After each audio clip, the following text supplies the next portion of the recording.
Morning everybody and welcome to the ordinary meeting of the 30th of October at 9:03. Does someone like to move for leave of absence for Councillor Hancock? Councillor Davis. I'd like to move that apologies be received and a leave of absence granted for Councillor Hancock. Seconder, Councillor Seawright. All those in favour? 8-0. Someone like to move the confirmation of the minutes for the 9th of October 2024? Councillor Vincent. I move that the minutes of the ordinary meeting held on 9th of October 2024 be confirmed. Seconder, Councillor Brumpton. All those in favour? 8-0. 8.1, Roma Rural Student Hostel retaining surplus funds.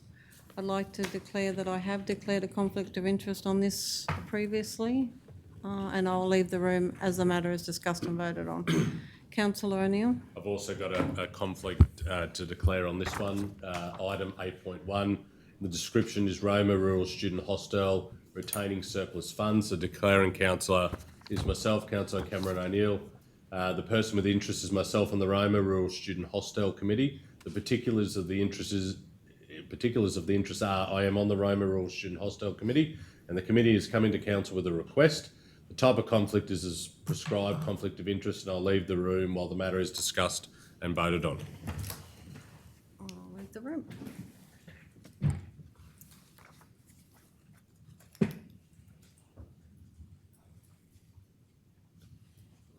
Well, yeah, Rob's got a call. Rob? We've had, both the Mayor and Deputy Mayor have left the chambers. We'd like to call for someone to take the chair. I nominate Councillor Brumpton to chair this agenda item. Okay, Councillor Brumpton, second seconded, that. Councillor Seawright. Councillor Brumpton. Anyone else? No. All in favour? Can I vote on that or not? Yes. Yes.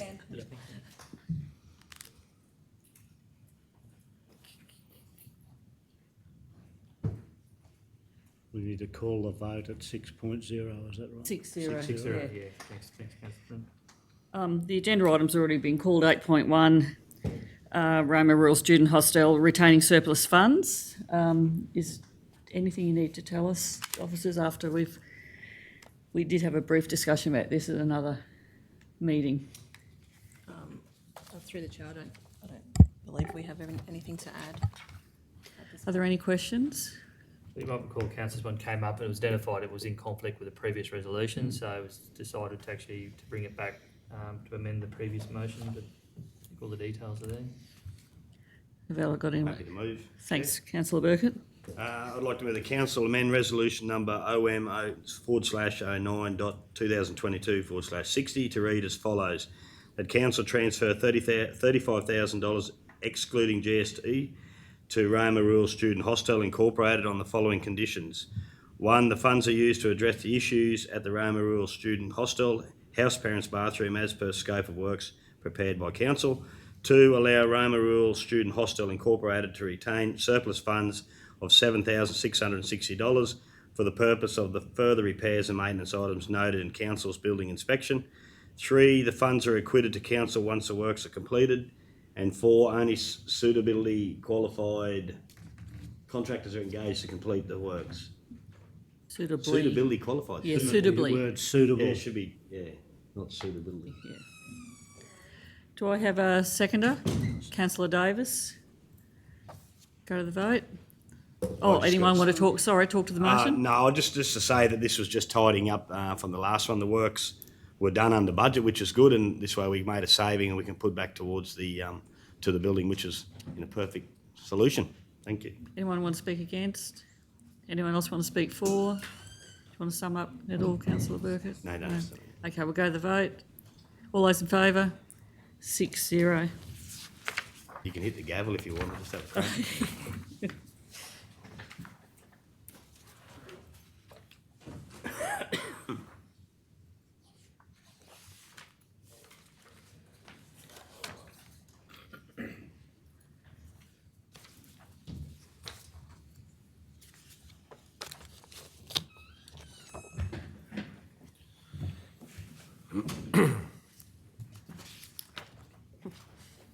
Thanks, Merrill.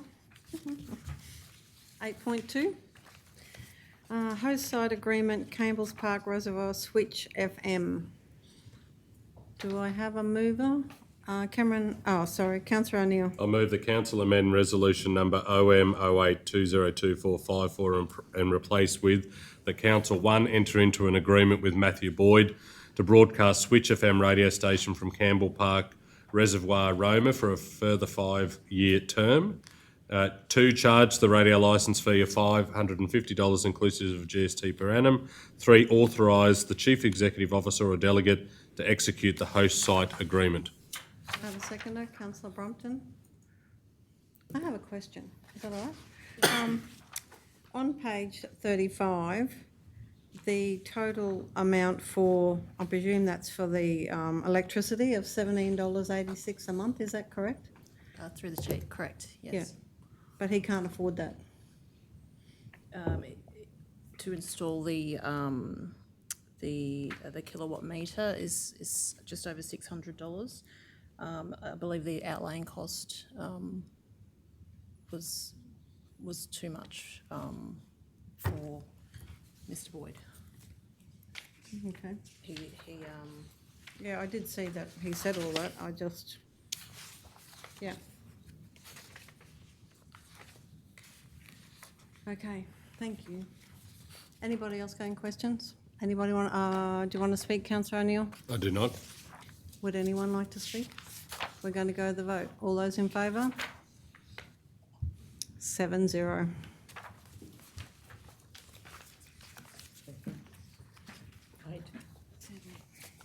Thanks, Sam. I think it was 8. It's 8, councillor Mayor Taylor, 8-0.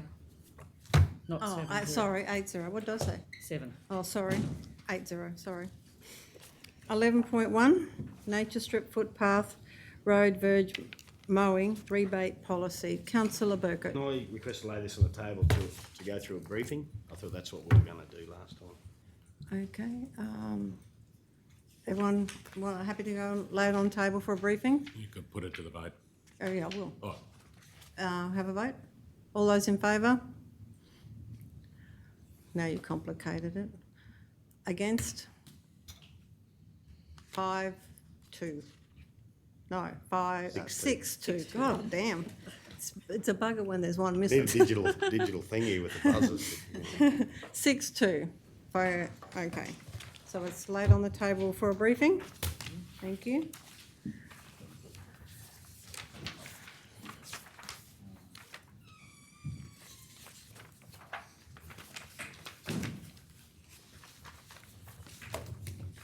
$11.2, 24-25 Q1 Progress Report Operational Plan to the 30th of September 2024. Do I have a mover? Do I have any questions?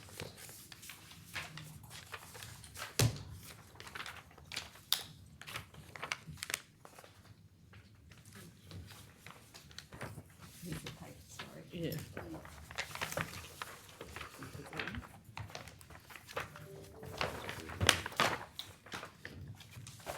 It's this one. Do you want to start with any questions?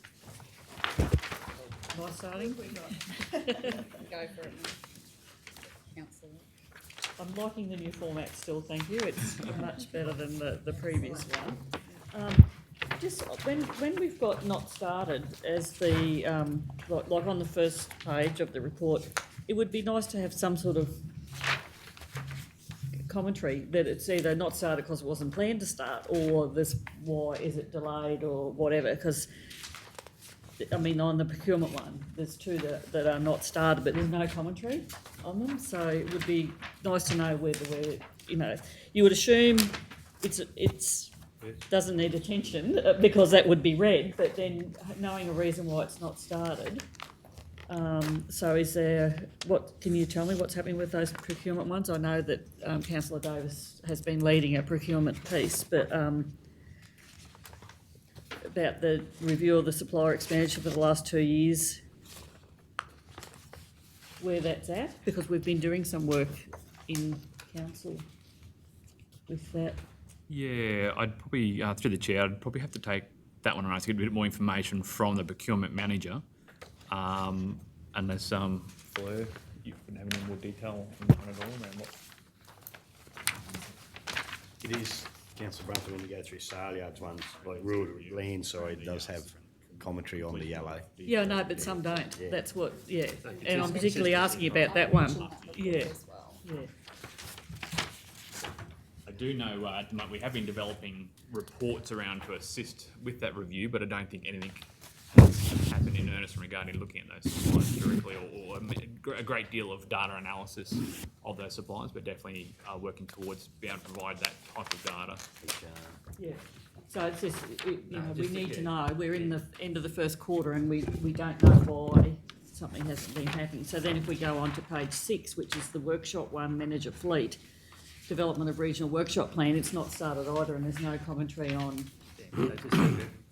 So some we've got commentary and some we don't, so we just need to be consistent in the, in our reporting back to say. Yeah, no, it would be good. commentary there. Yep. I also noticed throughout the document, the asset management plan review, various people have commented on it, various areas, and they've all got different dates on when it's going to happen. So it would be nice to know what the actual date that you're going to have the asset management plan review to us. Okay. One talks about Q2, one talks about December, one talks about February, one talks about, so there's inconsistency, and so I don't know who's leading that process, and because obviously that's something we've talked about also in the Audit and Risk Committee, and the need to have that in place, and certainly I'd like to see it in place before we start any budget deliberations for next year, and it would be nice to have the time to work on that.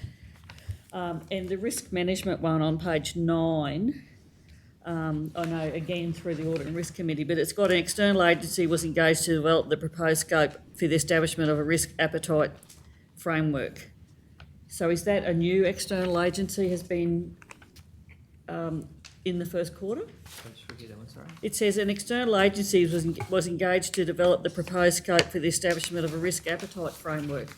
Yeah, that's the one. No, through the chair, no, that's a continuation work from their engagement with Dave Howie for that risk appetite. So a lot of that work had initially started. Yeah. I guess not wanting to dismiss that any work had not been done at all in regard to that risk appetite. It is currently slightly on pause while we're doing a bit of a transition between the corporate service director role, rather than that coming in and me interimly doing it and then a new person coming in with different engagement and different skill set around making that evaluation with that.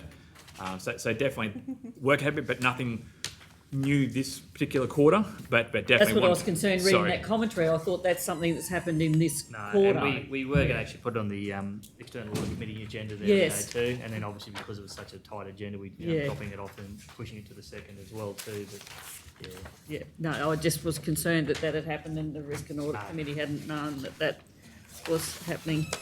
That'll do for me. I'm sure others will pick up a couple of the others that I've. Sorry, through the chair, just to respond back to Meryl around the workshop for the regional. No commentary there. Again, take on that should be some commentary in there. But at this stage, there is no regional workshop. The workshops in the Maranoa aren't a regional. They're all local area teams. So until, if that's true, organisational restructure reviews are happening. Again, there's no update, but I'll take on your point around there probably should be some commentary around what the delay is or when that might be happening. So. No. Councillor Davis. Sorry, just to follow on with that, because I also brought that up in the briefing. I feel that, some sort of comment, even if it's not here, Director, can it be on another document of, not under watch, but keeping tabs on these areas, because as I said, our apprenticeship and traineeship that is part of our operational plan that we're going to offer positions, we are now in nearly November, and I would expect that we would have been out to market prior to this, so it'd be nice to know what the hold-up is or what the HR manager proposes as that recruitment strategy. Okay. Thank you. No. Councillor Vinton?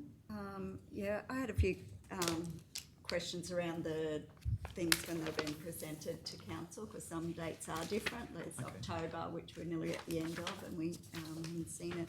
But mine is probably around the communication piece, like how we can know how things are being communicated.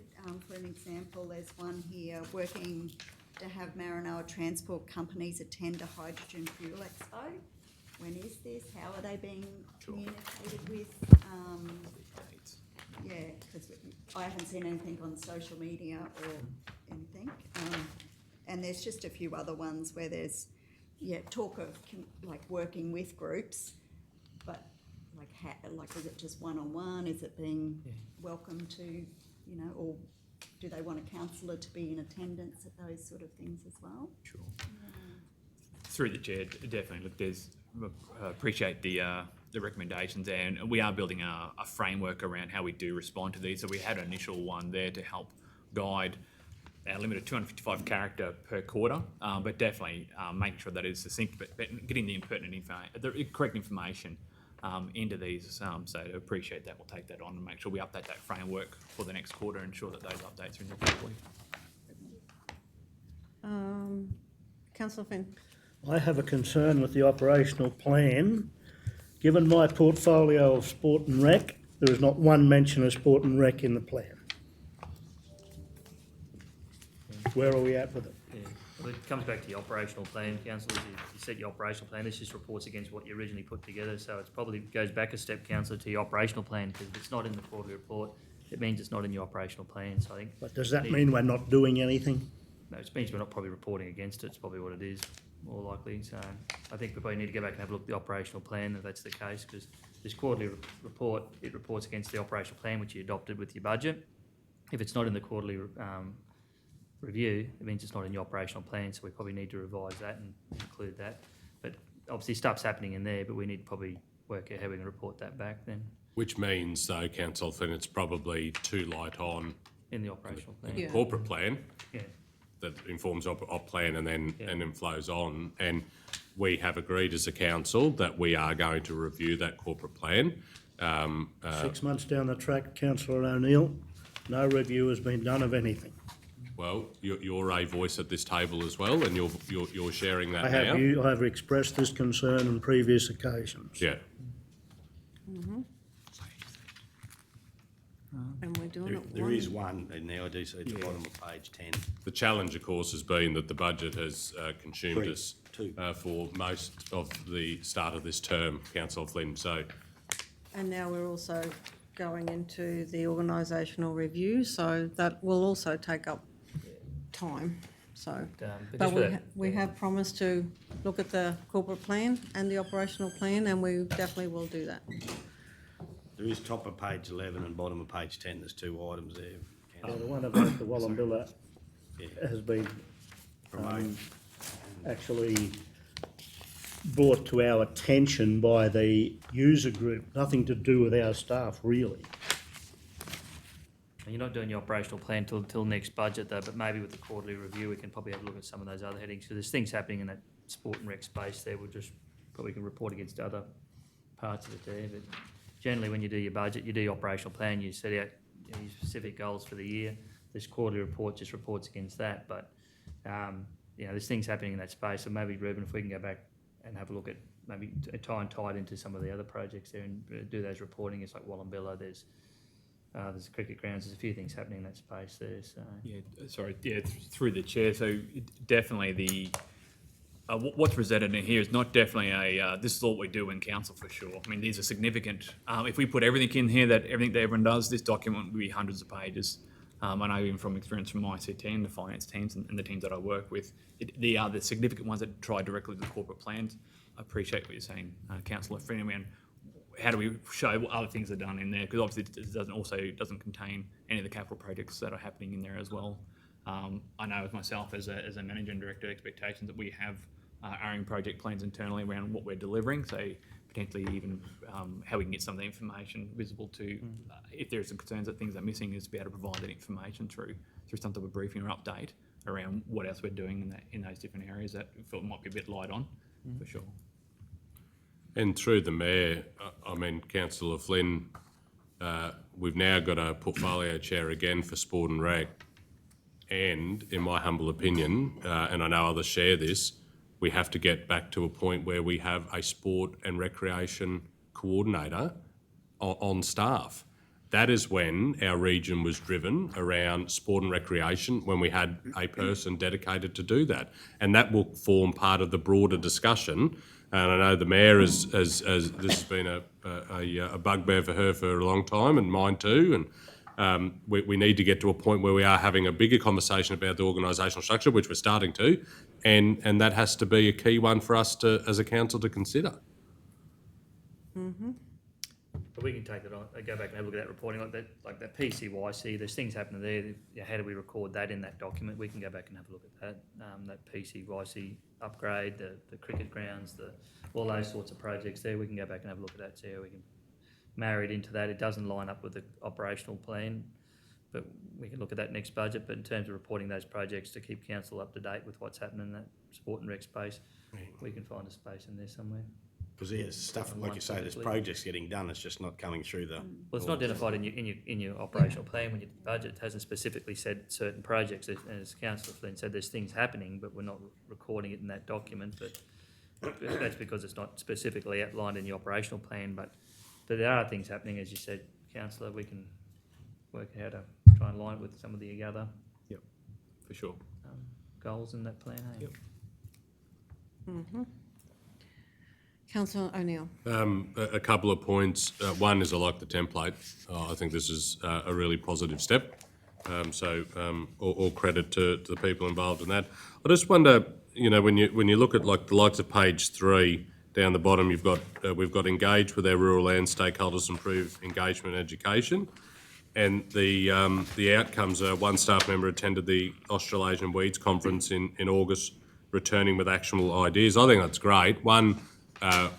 We are investing in our staff to go and meet with stakeholders in their field of employment. But when we see things like returning with actionable ideas, can we have what they are? I know operationally the delivery of them has got nothing to do with this, but strategically the community have been concerned for some time, and I know Councillor Burkett and Councillor Taylor will agree, last term weeds and pests were a big issue for our community and continue to be. If we are investing in our staff to come up with some, actionable ideas to implement, what are they and how are we communicating them to the general punter? Yeah. And Councillor, rather than try and put it in because you only restrict 150 characters per box, would you be happy if we said that, with the biosecurity reference group that Council's reintroducing there too, that the proposal being taken back to that group for endorsement and then brought back to council for approval. Back through the portfolio chair in that group. So Perfect. rather than listing them all out. It doesn't have to be through this document, but that stuff needs to come back to us somehow. To say how it's been actioned, so it's gone back to the reference group. And I guess same with council, sport and rec, the portfolio of sport and rec, Yeah. yeah. And the other point, if I can, just in terms of the quarterly review, we had discussed, and it might be something for quarter 2, that we have a rolling report on the resolutions that council have resolved, and that's coming back. Initially, we said quarterly. Others may want it more regularly than that, but we need at a minimum we need that at a quarterly level so that we can see how they've been implemented and what may be lagging a little bit. Certainly on that one, I do notice that other councils have it on their agenda of all of their meetings to block the outstanding resolutions. Because it's something that came to my attention right early in the piece because we'd had a community member written to us about an outstanding action from 2 or 3 years ago. Yeah. So it would be nice to have a rolling thing of the resolutions and make sure that we're keeping on top of those. All right, do we have a mover? Councillor Brompton. I move that Council 1 receive and note the 2024-25 Quarter 1 report. 2, endorse the Quarter 1 report as presented in accordance with Section 1047 of the Local Government Act 2009. 3, publish the Quarter 1 report on Council's website. Do I have a seconder? Councillor Vincent. Would you like to speak, Councillor? I think we've... Nobody like to speak? Everybody good? Okay, let's go to the vote. All those in favour? 8-0. Got that one right. 11.3, monthly Thanks, guys. financial report. Thank you. Monthly financial report as of the 30th of September 2024.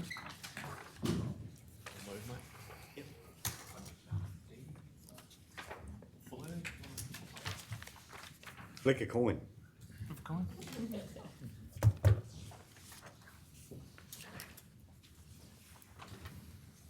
Does anybody have any questions?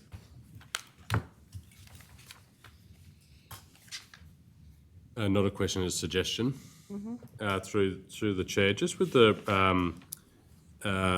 income and expenditure report on page 64, I just wonder, and I know there have been previous requests, and it's been implemented to have the federal assistance grants on its, illustrated on its own line.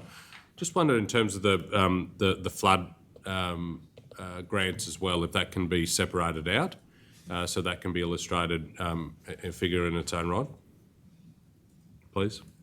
Can I follow up on that one to have is it possible to have the flood money separated out from the expenses in materials and services as well, just so you can see if we are over in the general flow of cash? It's quite difficult to do that. Yeah.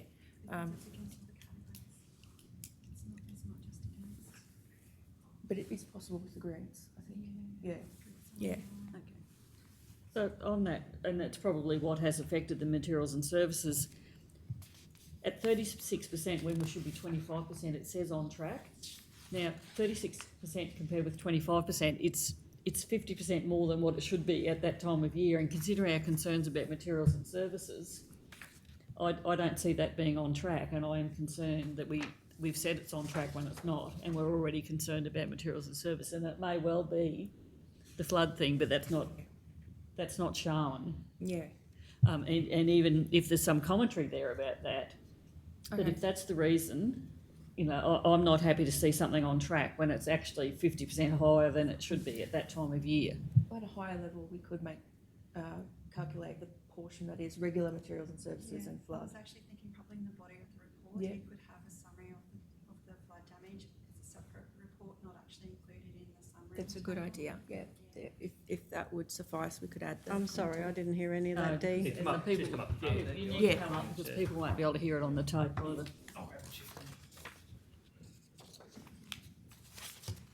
Just need to bring that microphone. You need to be able to hear the mic. These are in prepayments. Yes, if it's materials and services, yes. So through the chair, my comment just was that for the QRA, we could include a separate report in the body so that the income statement doesn't get too distorted by adding an extra line. So we could have a separate table in the body of the report summarising the QRA funding with the grants and the materials and services and the employee costs involved. And certainly then it wouldn't say on track, it would say refer, whatever, Yeah. because it's not on track according to that. Depends to the prepayments there too, like your insurance and all that. It's been paid at the start of the LGM bill was over $1 million there too. Yeah. So some of those prepayments Yeah. there that you pay at the start of the year, and then so you do, and that always throws that out. But aren't you forecasting your budget per actual, or are you just doing 25% every quarter? If you know it hits at the start of the year, wouldn't you budget for it at the start of the year? You wouldn't just have 25% every quarter if you know that things come ebb and flow. Yeah, and that is the way it's recorded though. It's at 25%. Well, first quarter. that's actually not forecasting at all. No, because that throws it out. So. Through the So chair, is that, through the chair, if I may, Councillor Brumpton, that is part of the improvements that I'm planning on the report structure Yeah. that I'm hoping to take you through.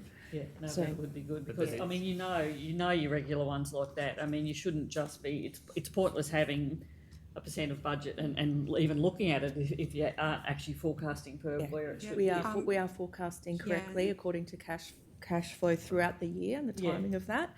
This report doesn't show that. Doesn't No, it just goes indicate by percentages. So for the other councils there, like at the moment, there it just shows it at 25%. You at your first quarter, so it should be 25%.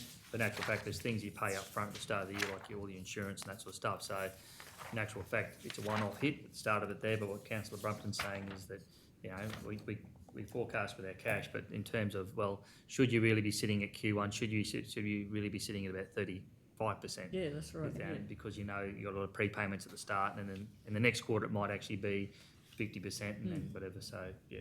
Yeah, we can add that in with the actual budgeted amount at that period, Yeah. rather than just assuming a 25%. Yeah, that's right. And if you've got it there, you've just I'd got like to add that in, fiddle yeah. with your report to We get it do have that. accessible. That'll be great. Yeah. Just can I ask a question, just in regards, because I know a lot of times with this flood work, it does throw out our maintenance work because our maintenance doesn't get done regularly because we're doing all the flood work. It's actually doing a lot of our maintenance on the go, sort of thing. So on a non-flood year, is there a comparison there that shows the difference, like with as maintenance as opposed to flood work, when there's no a non-flood year, which we hope sticks around, but it might not be. How many years since we've Yeah. had a non-flood year, though? It wouldn't be very... Oh, but since we've been on, it's nearly every year there's been flood Yeah, work in the last 4 or 5, so catching up, but just to show a difference, you know what I mean? Like, At an annual level, like not by Yeah. month or quarter, we can strip that out. Yeah. And we have done that as part of the budget that- development. So yeah. we do have those separated figures between grants and materials and just know that services in previous years. there's a misconception out there that some people think no maintenance is getting done because it doesn't show up, but in actual fact, a lot of it's getting done through flood work combined with that, yeah? We are required to separate out the actual Yeah, flood yeah, no, work and I and so we understand do that. have those figures. When people see Previous. this, a lot of people just think, oh, you know, but I totally get it, yeah. Yeah. Councillor Vincent. Oh, I have a question. Sorry. Just to the CEO, I just note that the Event 13 flood damage work's been finished, so just congratulations to the staff. I imagine that was a massive undertaking on their behalf. With the Acadia Valley Road project, I believe this was a 3-year project. Is this the last year of that project, and is it going to get completed? It's been 4 months since the tenders have closed. Yeah, through the chair. So the tenders have closed. We're just doing the analysis now. We are working with the funding body just around them constraints. The tenders are well over what is currently available because that funding went in 3-4 years ago now. So costs have gone up significantly. We're just working through what's the priority to deliver there, what the funder will allow us to amend scope, if any, and then bring that to council rather than we wanted to bring it to council as soon as possible, but we're trying to just line up with the funding agencies to see what they would be comfortable to accept before we just bring it into council. Otherwise, we'll just have to. The funder is the critical one there. So they're aware we've got cost overruns. We raised it early in the piece, so we're now just trying to work through how do we have got money there. It's probably just not going to quite go as far as we originally thought. So that's just something that we need to work with them and see what they're happy with there. So Just while we've got the director here, do you mind if I just ask him something? The Primaries Road extension, when is that due to start, Cam? so the works have started out at Primaries Road. Has it? Yeah, Okay. yep. So just they're relocating the water main or installing the water main at the moment, and then they'll start to head on to the road works. But the Suff Connor on site. Great. Are And underway. Campbell's Park, when will that be completed? Majority of the Campbell Park work's done. All the landscaping, all that's done. Toilets done. We're just waiting on power to the barbecue. So it's probably just a discussion I'll have with council at the next opportunity. Ergon have indicated that they won't be able to get the power on until early January without any further weather interruptions, which the chances of that's high. So just trying to work out. It'll be a discussion I'll have with you guys to establish. Do we want to do an opening? We can get the toilet up and going and all of that. It's just the barbecue needs the 15 amp power, which needs to come from Ergon. So it's normally takes 9-12 months to get them, and we're sort of just a little bit at the whim, but it'd be just trying to work out if if you're comfortable to open it and that, but we can talk about that maybe at next diary or something like Yeah, that. So. okay, thank you. Councillor Davis. Thank you. This is my first quarter 1 review. So I had a question around materials and services as well, and it may have been answered, but I will pose the question. 4 out of 7 of our business units are over budget in materials and services for our first quarter. Is anything other than paying up front contributing to that?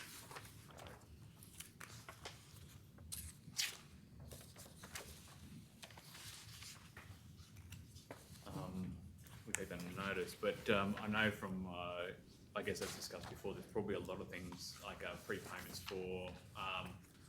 for insurances and other bulk expenditures that are happening in the first quarter that would be probably hitting a lot of our materials and services at this stage. Even some accrual accounting processes I know from some areas that get carried over from previous years and operational are actually placed against this year's budget, which makes things interesting, exciting, and it looks like we've expanded most of our budget in some of our areas already. Is there anywhere in particular? Is that, Sewage, gas, water, sale yards. Sorry, Councillor, you talking about the first quarter budget review or this report? This is the attachment 1. Yeah, this is just the Am first, I in the wrong? yeah, September, this is just the September budget one, Not Yep, first so quarter budget. attachment 1 is part of this. Yeah. Yeah, yeah. Yep, So this is so, September, yeah. oh, sorry, so 3 months into the new budget, not quarter 1, I'll take it back. We are over in 4 out of 7 of our business units. And I suppose that's the question I was asking before is materials and services, more work was going to be done on that. When is that coming back to us? Because it's a concern. Yeah, next week. Okay, Well, because, probably next fortnight, councillor, so. Yeah. because we were concerned about it and now it's going over as well and there was going to be more work done to understand. Yeah, and in with that material services part of that presentation, councillors, just going back to what we were saying before with, insurances, that sort of stuff. So probably the first slide you're going to see is like a big pie graph sort of showing basically those material services which are pretty well fixed, like your insurance and to some extent electricity, plant registration, all of that. So you can actually see the pie and then see what things then can we actually focus in on to reduce. So that's probably the first part, and it comes back to your question before about with our prepayments there and how we should be able to anticipate them, what quarter they're going to fall. But no, we've started the work on that, running that separately to that quarter review because it's going to be ongoing. It's going to be Q2, Q3, constantly. There's a lot of work to be done in that material services there. The first bit of it though is one, identifying any potential savings, and then 2, just giving council confidence around those figures so that we actually know what those figures are. But going forward, there's still other work to be done there too. I think I mentioned to council there with the material services, we've got a budget amount in terms of revenue, but as an expense, again, taking a public toilet as an example there too, it's further broken down to cleaning, maintenance, plumbing and all that sort of stuff too. We need actually that figure we've got sitting in our material services needs to be reflected against your budget items as well too. So that won't be, that'll be ongoing, that part, but this first step will be, the first pass is, have we identified any savings? And 2, be able to give council some confidence around those figures that are there as well. So we've started that process there. I think with a cut-off date next week. And so the early start of November, so I think it's actually next week in the briefing, we're going through and presenting the materials and services. So as CEO Rob has been mentioning there, a lot of work's been going in the background regarding what level we break the materials and services review down. So you can appreciate trying to find the level that doesn't give you 16, probably 160,000 lines of information to where it's up to a level that still provides the councillors with some amount of actionable decisions, some data we can actually make some decisions around it and understand and appreciate, and then that explainable but still is only maybe 20 pages per directorate. So you will be presented these as a directorate pack per directorate area, and then it has. Yeah, and so the level you'll see it at, I've probably been using Steve's as an example there, but so what you'll see, it'll say Bendemeer public toilets and it'll have an amount. But then where the officers are working at, they're working at a deeper level there. So Steve will actually have it. So if you want to say, what's Calico Cottage costing us? That's a level they're working at. So Calico Cottage, cleaning costs, plumbing, all that sort of stuff. If I presented it at that level, it would be here all day. So what you'll see is Bendemeer public toilets, and if you want to break down, we can click on that and then actually go. That's the level we're working at level there, lower than that. No, it's but- good because we need to know where the So, pressure points are and where your big ticket items yeah. are and where we don't need to know. I mean, that's what you guys do. That's your details. Yeah. So like waste for Bendemeer, you'll see that's what it costs. But you think, well, gee, that's a lot higher than Waroo. Why is that? Then we can click on that and drill down further. Okay, well, this is so. But yeah. So next week. That's good. And I'm with councillor Davis too. I had the 300,000 for materials and services for the sale yards. That's over budget. I mean, $300,000 already is a big problem. And I also, sorry, you go. No, you're on. Well, my other question was, I don't know if you guys here can answer, but on page 70, the outstanding rates, is it more than the year before because they went out a bit later? Yes. Yes, Yeah. the rates were Yeah, issued 'cause there's later, a- so there's a at the end big of the month, difference they there. were, Yeah. yeah. Okay, so that should improve next month with a bit of luck. Councillor Davis. Thank you. Well, we've moved to rates and I'll come back to the figures. I was just saying, so page, and I've written over it or it doesn't have one, 70. Last year, at the bottom of prepaid rates, since last year we've seen a decrease in prepaid rates. Do you have any insight as to this? And, I would think money in the bank is a good like prepayment is a good thing. And is there any thoughts on like increasing that? Through the chair, I don't believe that it is a good thing because ratepayers tend to redraw those prepayments and cause administrative burden to the staff. Oh, do So they? Yeah, outstanding yeah. rates, Prepayment rates. correct? Yeah. But to counter that, outstanding rates assessments are now 4,156. Yeah, hopefully with the strategy of increasing our interest rate through our budget development, we believe that should come down quickly. We're also looking into more communication with ratepayers, working with on putting some posts out there just to remind people to pay, in addition to all of the debt collection tasks that the team's already working on. So Just going on that though, they didn't close until the 4th of October, did they, or something like that? So they actually were still not due for payment. Yeah, that is. Yeah. It's Yeah. because That's what this, Leo's this asking time for. it's late. Yeah. But just on that, so if they prepay their rates, then they're ringing up saying, we want our money back. Yeah. Really? Yeah. How is that even Yeah. possible?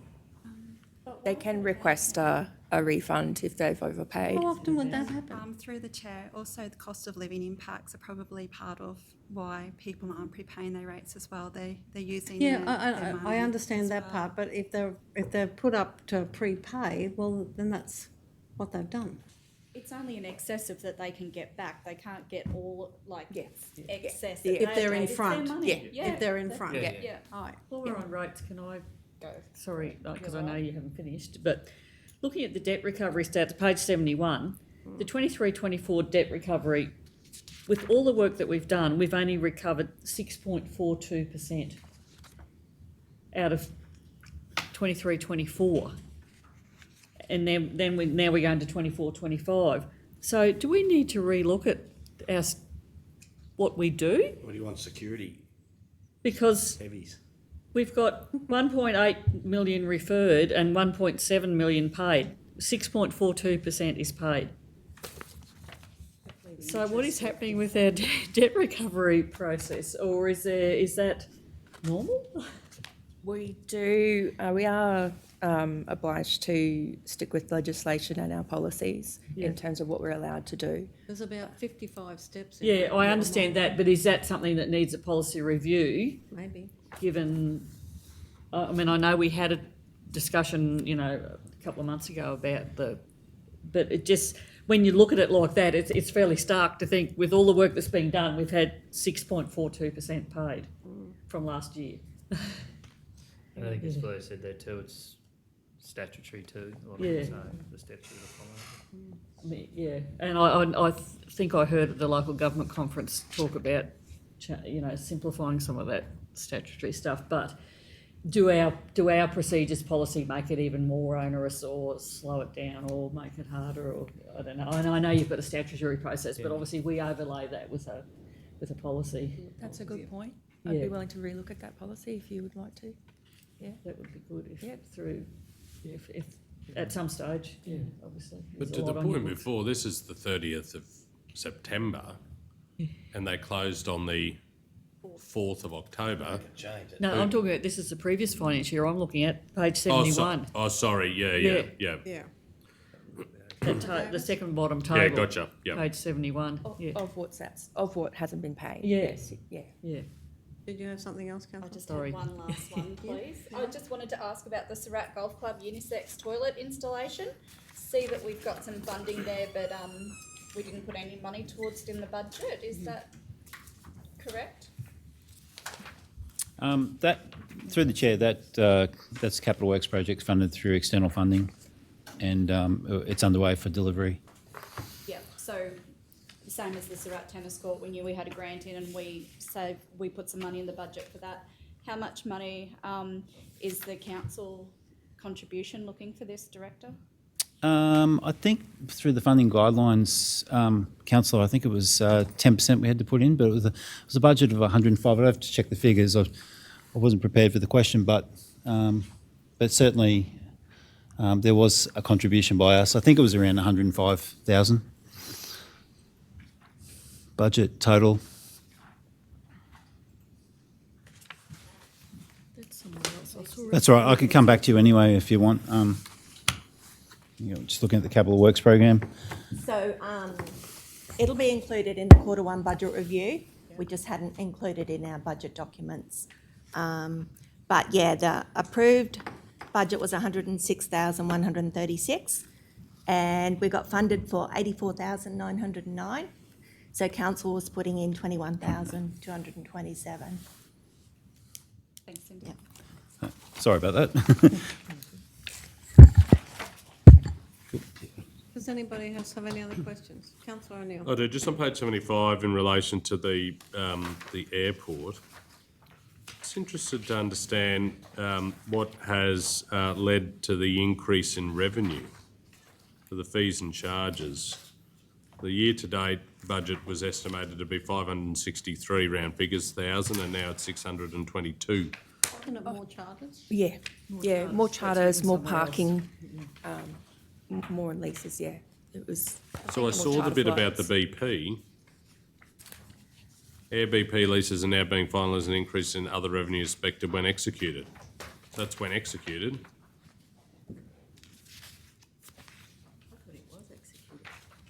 But yeah, there was a higher number of charter flights that weren't predicted.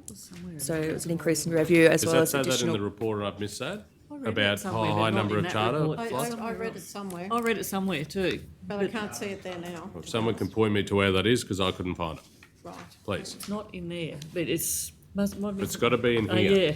So when there's those increases in revenue, for us to understand it, a little footnote would be really handy. I definitely read it here somewhere. Yeah, I read it too. Increase in charters. There's a reference to the increase in other revenue related to Air BP, Yeah.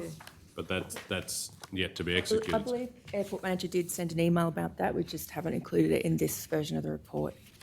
And then it Apologies. says in here about materials and service are under budget due to 100,000 one-off project, the precinct plan. I get that, and we spoke about it yesterday. But the difference in the materials and services between what was budgeted and what the actual is not 100, it's 67.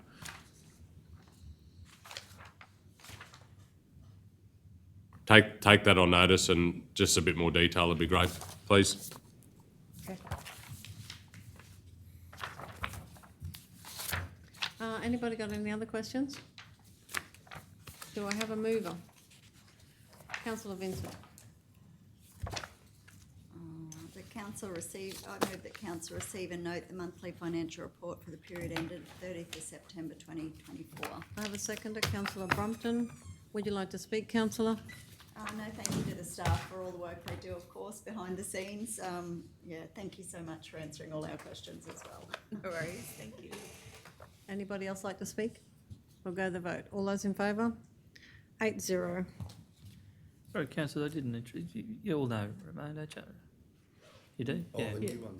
Sorry, I just wasn't sure. I just hadn't sure if you'd met some of the newer councillors, that was all, but you've all met? Yeah. Thanks, Ray. All right, 11.4, 23-24 annual financial statements. Anyone with any questions?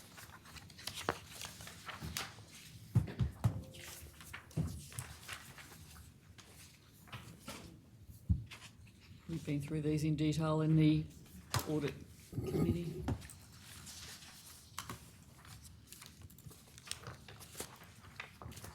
Nobody got any questions? Probably anything really would probably note of note there, councillors there, I think on just a clarification there for you. It's on page 128 there. We talk, financial sustainability ratios. That's it on page 128 there. But operating performance there, your operating surplus ratio there. You'll notice that it's a big number there that is -15, but that's just purely because your financial assistance grants didn't land within that financial year. So your expenses are the same, but your revenue's down because that payment was later. So it distorts that figure there. And through the chair, Rob, CEO Rob, that the target is on a 5-year average as well. So we're actually within the target range for the 5 years. Thanks for that, TD. Yeah. I did have a discussion with CEO Rob this morning because one of the pieces of work we need to do is to capitalise our works in progress, which is behind, and the audit has picked that up. When that does happen, it's going to have an effect on depreciation, so we'll see that come through in due course, but because we've got a lot of things that need to be capitalised, that's actually then going to affect our depreciation schedule, so we'll watch with interest how that 25 mil hits the books. Yeah. 25 mil in WIP. Yeah. We're going to land this year where it's. Yeah, but also just also keep in mind that our existing assets are ageing, and they might be devalued, so that would decrease might counteract the- exactly. Yeah. I did have one question, sorry. On page 134, which is page 52 of the statements. Next to population growth, there's a -1 sitting there with no heading above it. That is part of the calculation. It's actually it's actually not part of the formula. It's part of the calculation. Seems funny sitting there because there's nothing to describe what it is. It's got no heading in that column. And I just didn't know whether that was a mistake or It's just how the template works for the statements. It's actually part of your prior year population growth is your prior year over your previous -1. So it's actually part of I thought that was a divisor. Yeah. No, it's actually part of the formula. Okay. It's a bit clunky, isn't it? Yeah. But yeah, unfortunately, it's part of the template that we use. And the template comes from the state. Yeah.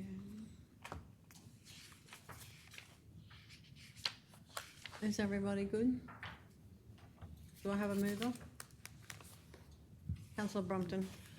I move that council endorses the audited annual financial statements for 23-24 as presented. Do I have a seconder? Councillor Vincent, would you like to speak, councillor? I will, to say that obviously as part of the audit committee, we have gone through these in detail in our recent audit committee meeting with our new members, and like to thank the officers for all the work. I know there's some fairly tight deadlines around this, and a lot of work went in behind the scenes, dealing with auditors and then dealing with a new committee on our side as well. So really appreciate that you've met all the deadlines and that we got us over the line, and appreciate all the work that you've been doing. Thank you. Thank you. I'll second that. Do I have a seconder? Oh, I do. Nobody else like to speak? Let's go to the vote. 8-0. Thank you, ladies and gentlemen.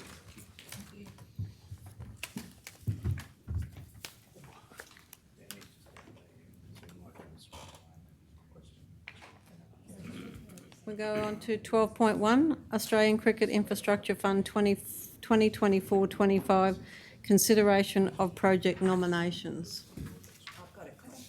Councillor Vincent. I've got a conflict. Oh, sorry. Where you go?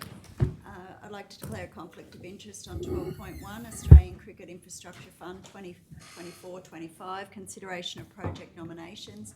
declaring councillor is myself, Jane Vincent. The person with interest is close associate Matthew Biggood. Particulars of interest: Matthew is the president of the Injune Cricket Club. The Injune Cricket Club is mentioned in this report. It's a declarable conflict of interest, and I'll leave the room while the matter is discussed and voted on. Thank you.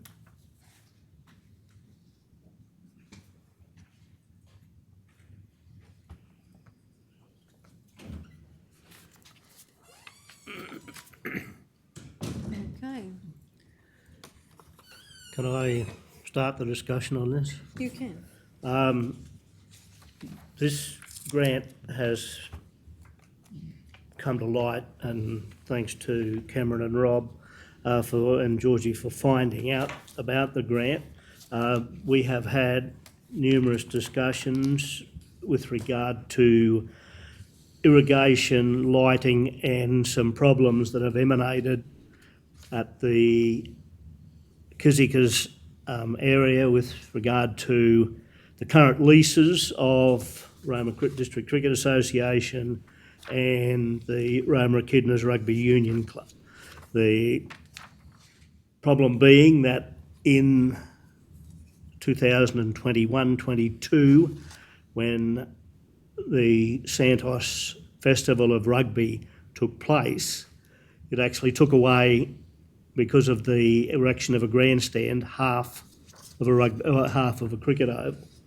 So there's been a fair deal of animosity between the cricketers and the Rugby Union Club over the last couple of years, which involved, when I took on the Sport and Rec portfolio, lengthy discussions with the Roma District Cricket Association, who in turn had met with the Rugby Union Club. The light of that is that we have looked at some proposals for irrigation of the current Colts Oval, that's oval number 2 on the Kizikas ground, and also a project with regard to installation of lighting on the Roma Colts Cricket Oval. So those two projects have been discussed. Recently, as of Monday, we had a visit from Greenaway Turf with regard to looking at some irrigation activity at the Colts Oval. So if you look into the body of report, you'll find there that there are some applications for some funding for RCAT, which that Gain has been involved in his position as director for some nets down there. There's also been some rough estimates of costs with regard to irrigation of the Roma cricket ground and also the installation of lighting at the Roma Colts Oval. So at the moment these are rough estimates, and Dean and Georgie might be able to elaborate a little bit further, but we are looking at, through the Roma District Cricket Association, applying for a grant, in particular on this occasion for irrigation, and also with regard to the email that we received yesterday from Matt Bidgood, president of the Injune Cricket Club, endorsing their application for an extension, and also lobbying Queensland Cricket to prioritise installation of lighting at the Roma Cricket Ground for future rounds of the Australian Cricket Infrastructure Fund. So there's been a lengthy amount of discussion go on. Rob and Cameron have been involved in this discussion as well, and we're working towards trying to sort some of the problems out. The cricketers themselves recently did that at their own behest and their own working bee, actually get all the pop-up sprinklers working, and the oval doesn't look as bad as it did about a month ago, but it's still not in good state given the situation with acid grass. But it would be my recommendation that Council receive and note the report and work on applying for funding under the Cricket Infrastructure Fund that closes on the 7th of November. Do we have to nominate a project though? Yeah. There is a recommended resolution on page. Well, all I've got in mind is the officer's recommendation. Page 145. Yeah, I know that, I've seen Yeah, that, but it's not but what all the- I've got here is the officer's recommendation. Mayor, Endorsing I do them. have some other updates as well. Okay, when you're ready, Dan. Council's right. So. Look, I'll be quite honest and say I think there's some work to be done between now and the 7th of November before we pass that funding, those are recommendations. So perhaps, Mayor, if I could just talk to that. So if I could just draw council's attention, I think it's page 144 for your reading. We've just got some updates in relation to the costings for the irrigation. So you'll note that we had been endeavouring to talk to the cricket representatives. So between writing of the report and today, we did receive some updates. I'll come to the order in which about the irrigation and lighting, as well as the resurfacing and drainage, which is problematic. But just to update you, in relation to option 1 there in the major, the estimated cost, we've had a subsequent updated quote received. So instead of 90, it would be in the order of about 114,000. In addition to that, from a council perspective, we have ongoing water pressure challenges around that area for the hotels, etc., and we would like to see if there was irrigation pursued there, that we would want to have some holding tanks to balance the pressure and when that tops up, so we would be able to maintain a more reliable and consistent pressure across the area. So in addition to that, it's another approximate $20,000 there. How much, sorry, Dan? 20. So you'll note that the major funding grant there is up to 40,000. So invariably, the way I read that is that there's 40,000 from the grant. It would be another 40,000 for the co-contribution. So we're sort of beyond that to that extent. So that's just that part of the information. The other advice we received back from Cricket was that if we were to do the irrigation, they would want to and like to see the drainage and resurfacing occur concurrently. So invariably it has to be done prior to any irrigation, and so that's a separate project, and that may be, notwithstanding Councillor Flynn's comments around the irrigation, but we would need, from what we understand, we would need to deal with that drainage and resurfacing, and so whether that may be another option instead of pursuing the irrigation today. So I'm just mindful around the challenges that we've had about trying to finalise accurate and a clear recommendation for you today, but that's where we currently sit. With respect to the lighting, that perhaps would be an opportunity for a briefing at another time, but I concur that there's lighting currently on the rugby fields, and there's been, as Councillor Flynn has alluded to, about the challenges between the two clubs. In going forward, it would be good to see that there's lighting over on the cricket fields, and then those two entities could sort of, for a better word, operate separately and part ways. I think the challenge there is just in relation to the lighting that was supplied there, that was from a cricket grant or cricket funding, and so there may need to be some agreement around if there was any compensation or changes there. Jean, can I ask why they need lighting? Do they do it at night time? Yeah, it's not night cricket. Play cricket at night time. At home for 20-something years. So They can't play night cricket at the moment because there's no lights to play under on the oval that they should be playing on. They have played. They play night cricket, yeah. They So have how'd been they do playing that at Echidnas, haven't they? That's right, Yeah. but the oval's not suitable. It's in a terrible state. The rugby component. The pitch is basically slightly on an angle. Yeah. The rugby part of it's reasonable. The other part is not. There is some dependency on the grant that the rugby club have applied for as well. Yeah. Which I think came before us recently. But definitely when Peter played and I first played, you'd play day games, but night cricket it ruined the competition out home because blokes wouldn't play. If there was something on, they'd forfeit because they wouldn't play during the day. Yeah. It does create a softer mentality. There you go. Just can I just, because I had concerns over the water issue because I know the issue's out that way. To me, to be better off getting the field prepared correctly to start with than doing it, cart before the horse. I'd think to forgo the light situation to get the field right first, and in the future, that's just my way of thinking. Yeah, no, that's the plan. Yeah. I think and just to follow on from Dean's comments there, the actual drainage plan has been submitted to the Cricket Association and has been submitted to the consultant that we had out on Monday. Yeah, I met him at the conference. Nice bloke. Yeah, he was out Monday, and It went since on then Monday we've submitted the afternoon, drainage plan. Yeah. It went on Monday afternoon out to him, so. Yeah.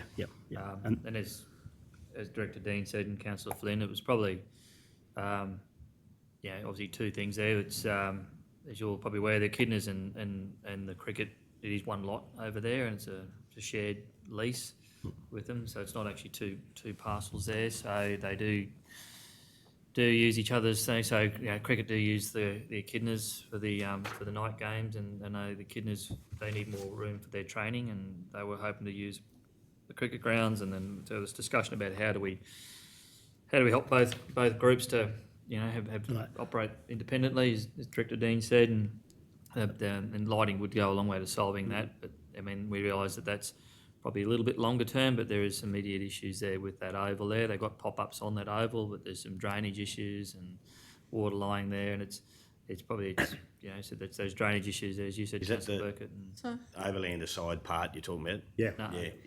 It's a shame. Sorry, Mayor. It's a shame because every 2 years it's potentially you get to a stand it's going to get wrecked, but even junior football, like no one can warm up because of the state of it. It's dangerous. Correct. Yeah, and that's what we thought, that longer view. I think we had a real good discussion there. I know Councillor Flynn went to the AGM and talked to just both to groups. give you some idea, both organisations have got relatively new committees, and they are talking to each other at the moment, which is something that hasn't happened in Can I a just few ask, previous years. And I think I'm quite prepared with the CEO and Cameron Hoffman to be the mediator, negotiator between those two committees, because we've got to get them working together. it says it's an Australian Cricket Infrastructure Fund. Can we not put in for the drainage? So perhaps 100%, Mayor. Perhaps that would be, I'm just mindful of the comments being made and what's currently in the report, but essentially if along the lines of exactly what you're suggesting is that the advice that we've subsequently received between writing the report and today is around that work needs to be done prior to the irrigation. Oh, you didn't know that when you did this? No. Okay. And so in order today, perhaps an alternate one one is should we put in in the major grant? There's an opportunity there. There is a co-contribution component, whether that's council money and or cricket. Money. We haven't been able to resolve that one today, prior to today.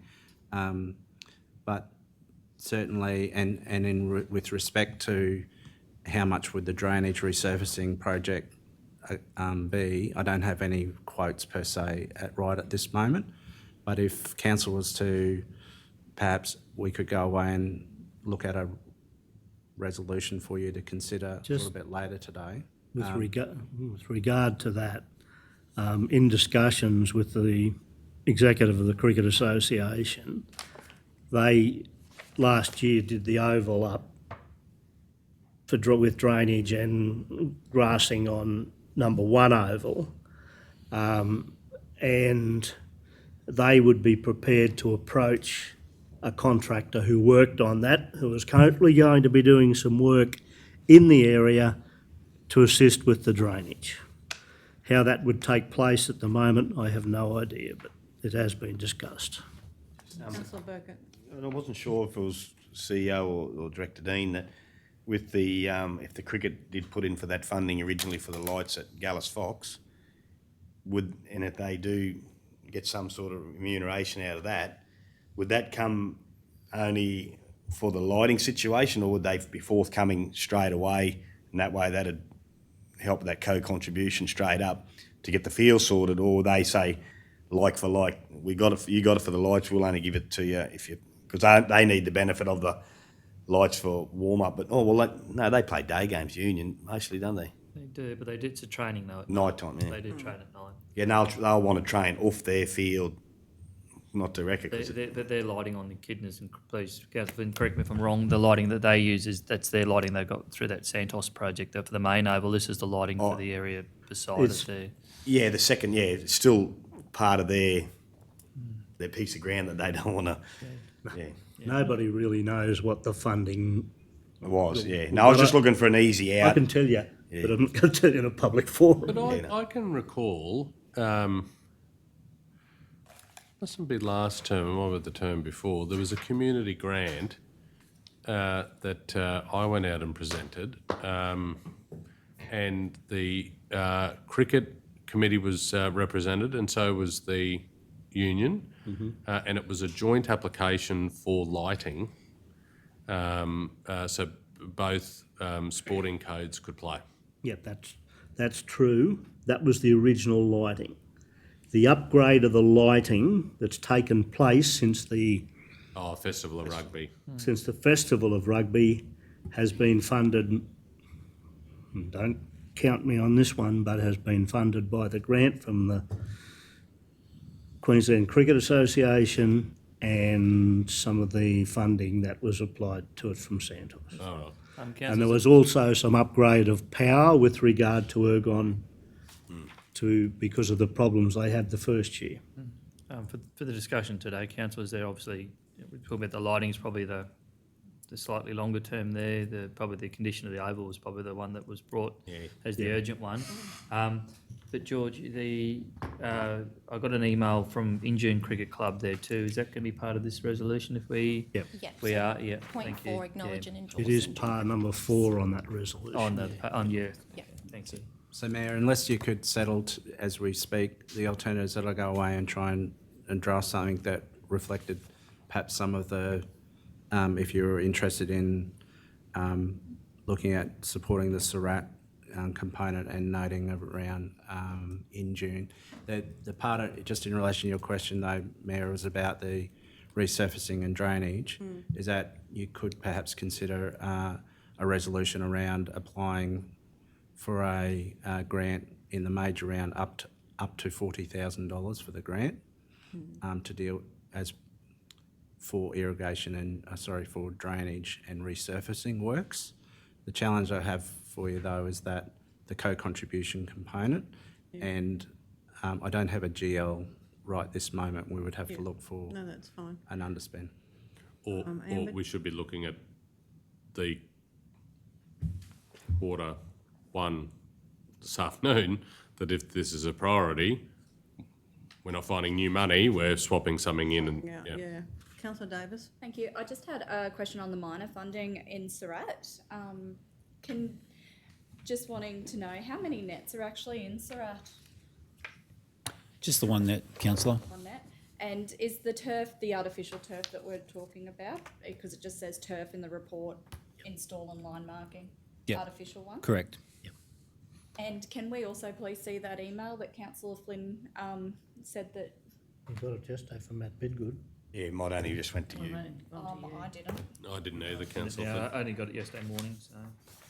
But yeah, if we could please see the email, that would be great.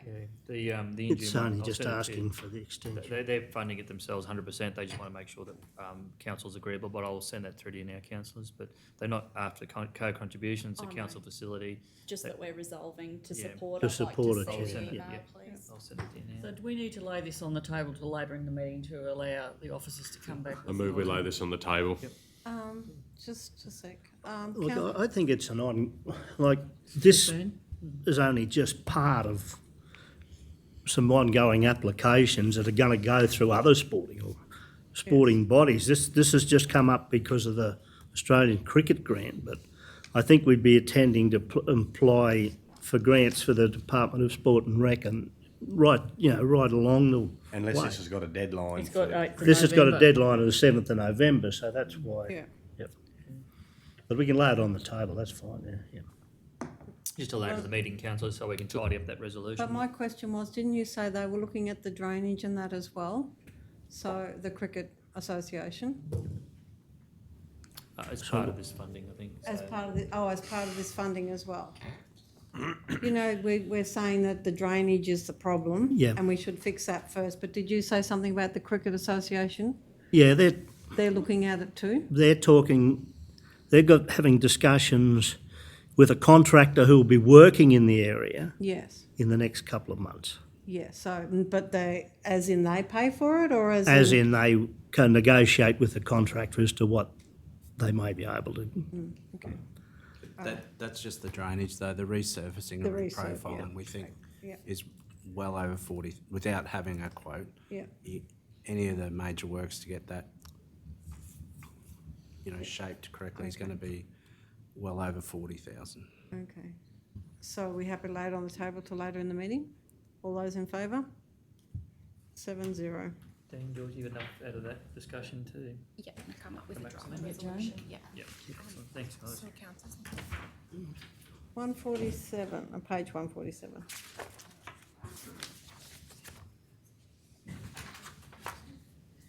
I think it's you, Matt.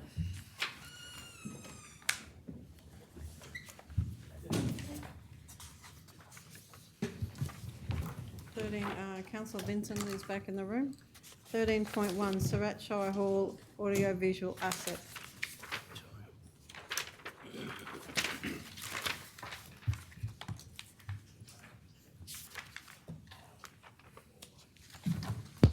Has anybody got any questions?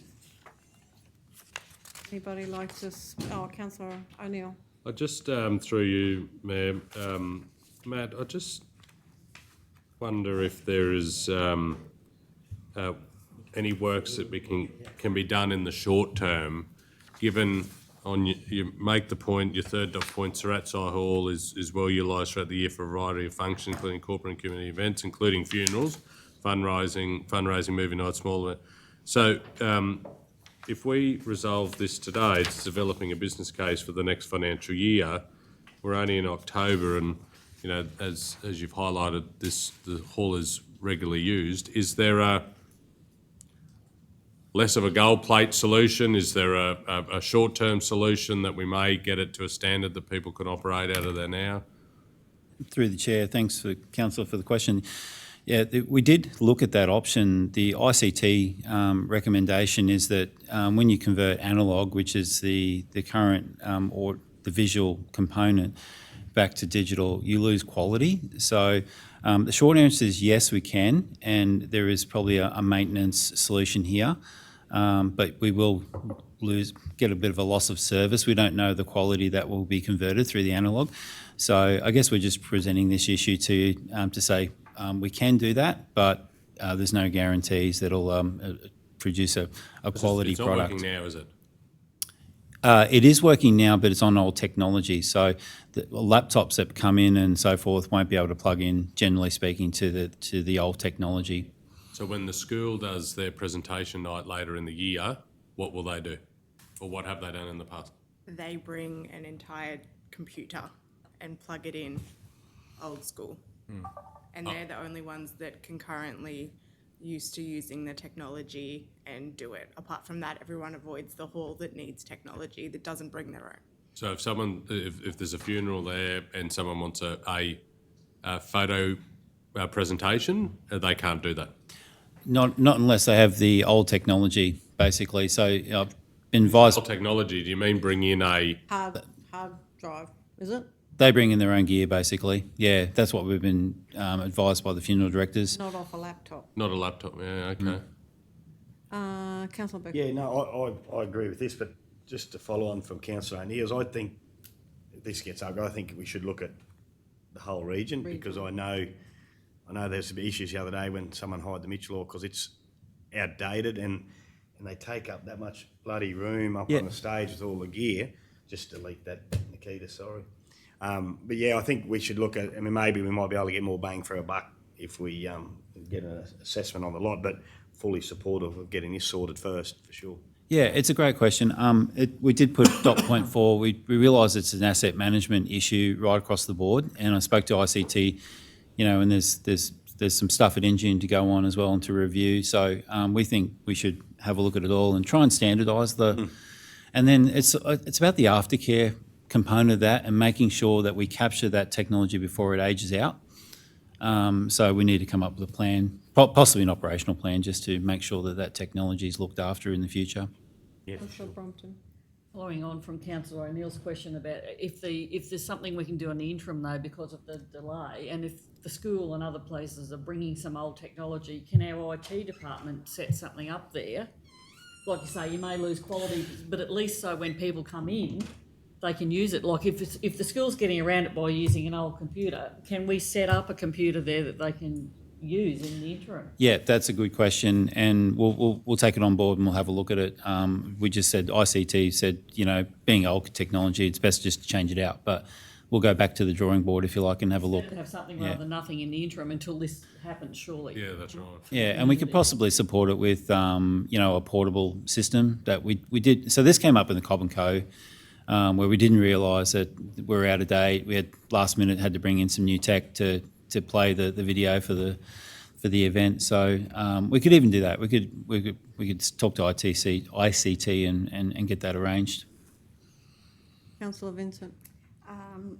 Not asking you to change recommendations or anything like that, but just following on from Councillor Burkett in regards to developing the business case prior to 2025-26, and because you've got number 4 is develop the standardised specifications for all halls. If we roll that into sort of one recommendation rather than, you don't see any issues in that? No. I spoke to Ruben, ICT, acting director, and he's fine with that.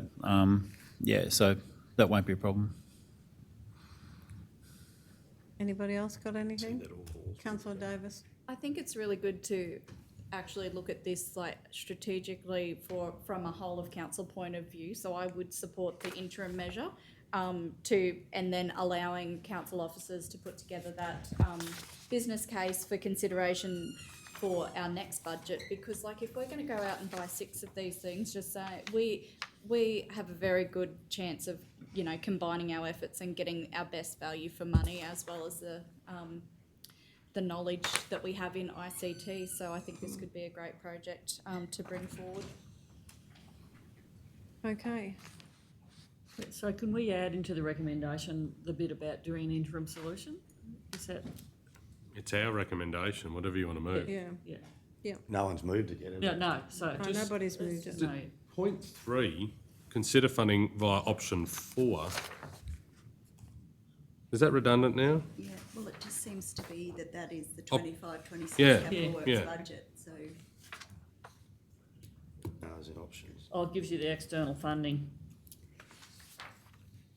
We should still be looking at external funding options, shouldn't we, though, if possible? Correct. Yeah, we always go for external funding through a future funding program. Rather than by council capital works funded by internal We could cash. say continue to explore funding via external funding sources. I'll move something to start, if you like. Yeah. I'll move that Council 1, receive and note the report. 2, this is a new one, Nikita, investigate an immediate short-term solution. Just noting Councillor Flynn's left the room. Number 3 will be number 4, which is develop a standardised AV audiovisual specification asset replacement strategy for all council's halls. And 4, it will be what 2 was, develop a business case prior to the 25-26 capital works budget. Can I add, Councillor O'Neill, that we continue to explore funding options from external funding sources also? Sure. And apologies for interrupting. Did you want to put that strategic focus on that? resolution I think for, on number 4 you had that, didn't you? Develop a standardised specification as a Yeah, replacement that's- for all. that covers that? council. Yep. Yeah, it's number, Okay. yeah, it's up at number 3. Which is now. good. 3. Yeah. Yeah, that's number 3 now. Yeah, but it was. Even though investigate an immediate short-term solution. Is it investigate and implement, or, because Yeah, otherwise yeah. nothing will happen? Hmm. Potentially, Yep. sorry. I'm not Yep, no, being that's- sarcastic. You just want to read it all out? It now reads, the council 1, receive and note the report. 2, investigate and implement an immediate short-term solution. 3, develop a standardised AV audio-visual specification asset replacement strategy for all council's halls. 4, develop a business case prior to the 25-26 capital works budget. Develop a business case to consider as part of the 25-26 capital works budget. 5, continue to explore funding options from external funding sources. Have a seconder? Councillor Brompton, would you like to speak, councillor? Anybody like to speak? I'm just wondering, is the halls the only place that council have AV equipment, or do we have it in other facilities as well? We have the chambers as set up as AV as well. That's top notch, top shelf And the kind of tech. library part's got new stuff too, I think, hasn't it? Oh yeah, of course. All other regional facilities have. We'd have to do a review, Can obviously, we do an but audit, or like how do we an audit of current AV facilities and develop a standardised specification? I'm happy with that. For all council's facilities, not just halls. Yeah. Hmm.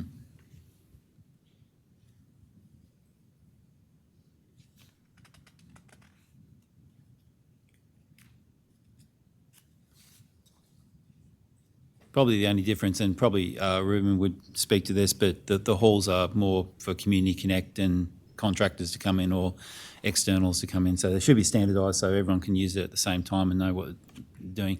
Probably a little bit more specific related in other venues and where we. But like Bassett Park or a library, a community could still come in and want to use it there though, couldn't they? I would assume so. Yeah. Just with number 2. And the sale investigate yards. But we'll get an that immediate information back to you. short-term Solution for the Surat Shire Hall. I do know with that show one, there was a lot of work done in only the last probably 4 years there with the show, with the speaker and the mobile Yeah. microphone and. But then I guess like who's maintaining that as well? Will that be looked at under the audit as well, like in our? Probably a Ruben question there. Yeah. I just added number happy 2. with that. Okay, is everybody happy? We'll go to the vote. All those Just in- got to check, I added something on number 2, Mayor, and Oh, then I'm happy to accept the change on point 3 as the I'm mover. Are I'm you happy happy, with it. councillor? Okay. No one spoke to it, I don't think yet. Have they? I was offered to speak and I said no, and then the mayor's asked others if they that's want to all right, speak. I Yep. Did you want to speak? No, I just did miss it. All right, we'll go to the vote. All those in favour? 7-0. Councillor, just introducing Jess Cashin as our new LDO. You may have already met her, but We've met her a long time ago. She's old school. part of the furniture now. We inducted her through Long Cobb and service, Co. eh? We're going to break for morning tea. Sounds good. All good? So we'll resume at 11:02 and we're up to 14.1, which is a request for council representation on... 13.2, aren't we? Oh, 13.2. sorry. 13. Big rig. Oh, I got a conflict. That's what I was going to skip over that one. Sorry. 13.2. The Big Rig Easter Times. I'd like to declare a conflict on 13.2. The Big Rig Easter Times. The declaring councillor is myself, Wendy Taylor. The person of interest is myself. I'm a volunteer at the Big Rig. It's a declarable conflict of interest, and although I have a declarable conflict of interest, I do not believe a reasonable person would have a perception of bias. Therefore, I will choose to remain in the meeting. However, I will respect the decision of the meeting on whether I can remain and participate in the decision. Councillor Vincent. I move that it is in the public interest that Councillor Taylor participates and votes on agenda item 13.2 because a reasonable person would trust that the decision is made in the public interest. Seconded by Councillor Davis. All those in favour? 6-0. Is that right? Yep, 6-0.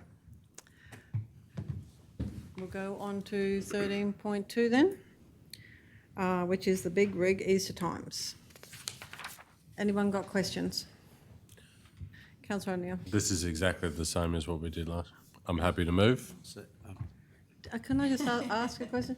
We did the $5 that we did for Christmas. Yes. Is that for all public or just Maranoa residents? For Christmas, all public, Okay. all visitors to town for Yeah. Christmas. We wouldn't think to do that for Easter? It's just a question. Well, it's more revenue for us. We still have locals rates through the Easter time.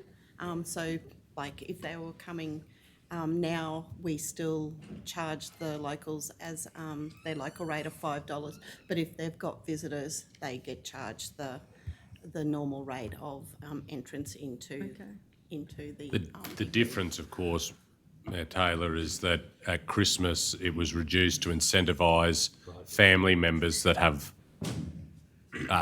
visitors to take them where it's a huge tourism opportunity for us over I was just Easter. thinking, if you take your family, I'm not saying just random. Yeah, anyway, it doesn't matter. It was just a question.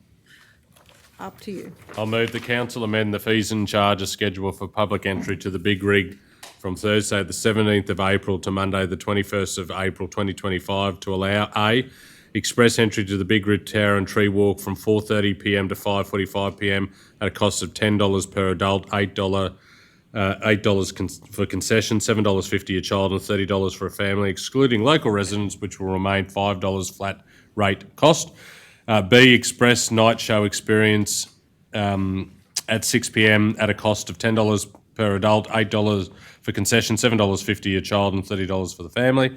And C, combination of express Big Rig Tower and Tree Walk and express night show experience at a cost of $20 for adults, $16 for concession, $15 for child and $55 for a family. Have a seconder, Councillor Vincent. Would you like to speak, Councillor O'Neill? Only briefly, Mayor, I think this is a good initiative. It'll be the second year that we've done it. And if we can incentivise more people to go through one of our premier tourism assets for the region over what is an incredibly busy time at Easter in the Country. And of course, it's supporting the Easter in the Country Festival by doing this as well. And we're working with them and they work with us to promote these changes in fees across the few days of Easter. So I think this is a good resolution and should be supported. Mm-hmm. Anybody else like to speak? Let's go to the vote. All those in favour? 7-0. Thank you. Thank you. Thanks, Ian. Thank you. 14.1, request for council's representation on RCAT Workforce Strategy Stakeholder Working Group. Thea. Good morning, councillors. This is a great initiative. RCAT have been successful in getting a workforce strategy through a grant, and they're seeking council representation on a stakeholder steering committee to oversee this project for the next 12 months. They say they've had great success with that, with councillor representation. Thank you. I'd like to move that council nominate Portfolio Chair for Economic Development and Events, Councillor Joe Hancock, to act as the representative on the Stakeholder Steering Group for the development of the RCAT Workforce Strategy. A seconder. Councillor Brompton. Would you like to speak, councillor? Just like to congratulate RCAT and going out and being successful with the grant, and thank you for having council representation and council involvement. It looks to be it'll be a very worthwhile endeavour. I think it's great. Anyone else like to speak? Let's go to the vote. All those in favour? 7-0.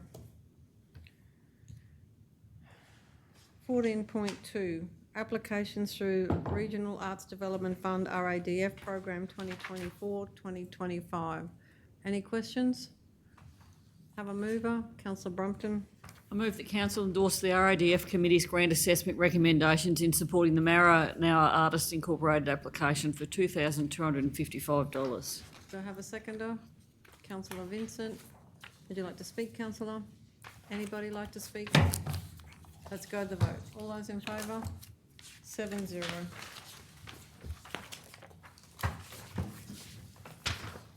Is that the end of those ones? Thanks, Thea. We've just got to come back to 12.1. Is there anyone that's laid on the table for later? Yeah, for later, yep.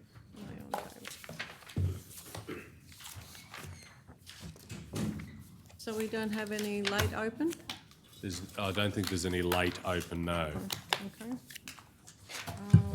I'd like to handle the conflicts before we go into closed. Starting with you, councillor Davis. Thank you. I'd like to declare a conflict of interest. The item number is C3, application for community grants round 1, 2024-2025. The declaring councillors and myself, Amber Davis. The person with the interest is myself and my children, Aubrey and Libby Davis. The particulars are my children are members of the Roma and District Motocross. It's a declarable conflict of interest, and although I have a declarable conflict of interest and remove myself from the grants evaluation discussion due to erring on the side of caution, I do not believe a reasonable person could have the perception of bias. Therefore, I will choose to remain in the meeting. However, I will respect the decision on the meeting as whether I can remain and participate in the decision. Anyone with words? Councillor Brompton. I'd like to move that it is in the public interest that councillor Davis participates in votes on agenda item C3 because a reasonable person would trust that the decision is made in the public interest. Seconder. Councillor O'Neill. All those in favour? You can't, John. Oh, sorry. That's fine. How many can vote? Yeah, no. Well, one's missing. No, that's fine. No, but I'm just thinking of yesterday, the numbers we had. The mayor hasn't got a conflict on this matter? No, so 3 of us. 3, yeah. 3-0. Wow, okay. Councillor Vincent. I'd like to declare a conflict of interest in item C.3, application for community grants round 1, 2024-25. The declaring councillor is myself, Jane Vincent. A related party is Elsie Vincent. Elsie is Secretary of the Injune Camp Draft Association. Injune Camp Draft Association has submitted a grant application in this round. It is a declarable conflict of interest, and I will leave the room when the matter is discussed and voted on today. Mm-hmm. I've got a conflict of interest on item C3, description application for community grants round 1, 2024-2025. Declaring council is myself. The person of interest, related party is my father, Gary Burkett.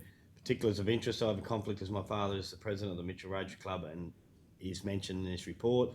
It's a declarable conflict of interest, and I will leave the room while the matters be discussed and voted on. Sorry, Nikita, can I just put voted on mine? Yeah, we didn't have that yesterday. Yes, thank you. Mm-hmm. Councillor Seawright. I wish to declare conflict of interest for item C.3, the application for community grants round 1, 2024-25. Declaring councillor is myself, Brendan Seawright. Person of interest is myself and my wife, Kristen Seawright. Particulars of interest is myself and Kristen both hold positions within the Wallumbilla Agricultural and Pastoral Association, and I am the president of the Wallumbilla Town Improvement Group. Both groups have submitted applications to the Community Grants Program. It is a prescribed conflict of interest, and I will leave the room while this matter is discussed and voted on. Through you, Chair, I'll just have to change mine to prescribe too, Nikita, sorry.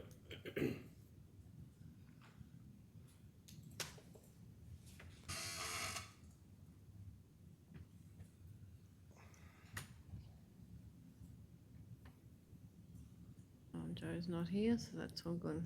All right, can I have someone move into closed? Councillor Seawright.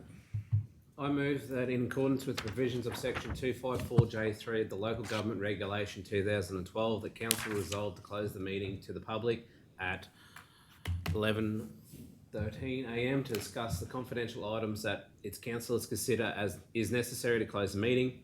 In accordance with section 254J5 of the Local Government Regulation 2012, the following table provides the matters to be discussed and an overview of what is to be discussed while the meeting is closed.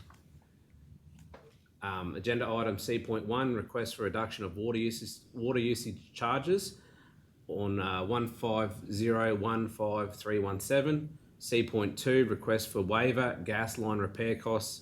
C.3, application for community grants, round 1, 2024-2025. C.4, Surat Asta Theatre, request to purchase. C.5, nomination of projects for regional airports program, round 4. LC1, 2024-25, quarter 1 progress report, budget review. LC2, waste transfer station contractor engagement. And that is it. I just think on the first one you said... The wrong number. The wrong number. You said 150. Yeah. 140-15317. Thank And you. on the waste one, waste is written as waster rather than waste. Yeah. LC2. Waste, yeah.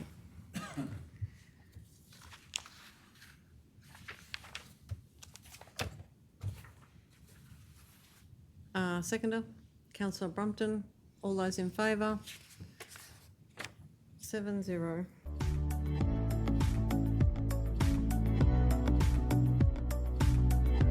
Closed. Someone second that? Councillor Burkett. All those in favour? 8-0.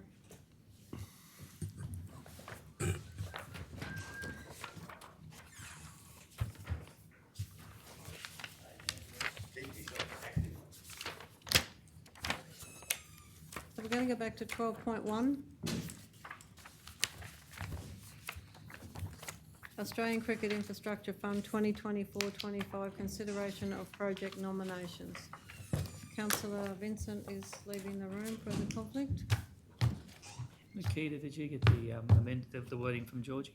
That looks like it's it. Oh, you won't be able to see it, Peter. Can you Are get you that logged from in? there, Councillor Flynn?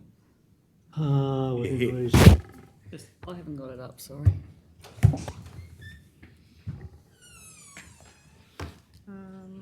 Councillor Flynn, are you looking to move?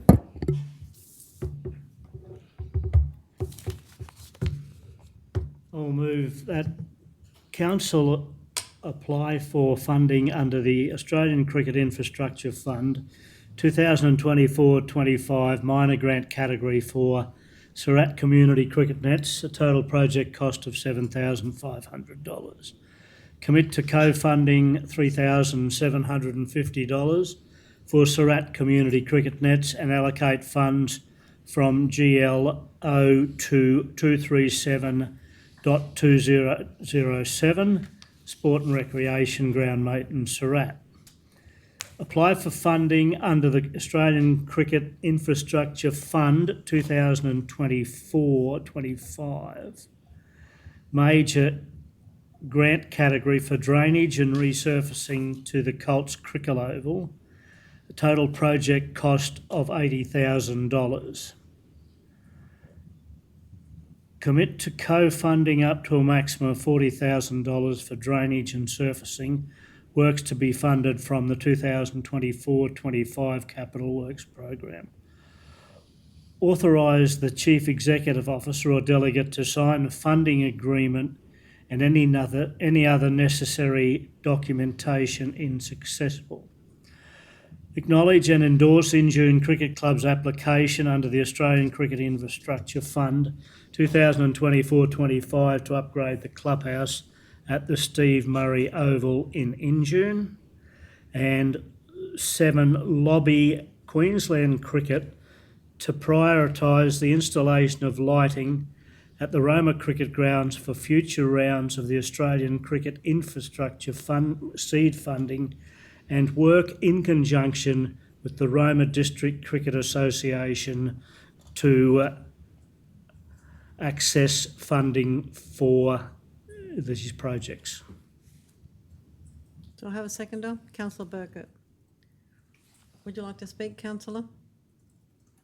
Yeah, this is going to be something that I think the local cricket fraternity have been chasing for a while, not only the Roma Cricket Association but also Surat and Injune, and hopefully we can be successful in getting these funds to get these projects underway, not only for senior cricket but there is a very significant increase in the numbers of juniors playing cricket this year, given the numbers that have signed up in the last couple of weeks. Thank you. Anyone like to speak against? Anyone else like to speak for? Councillor Burkett?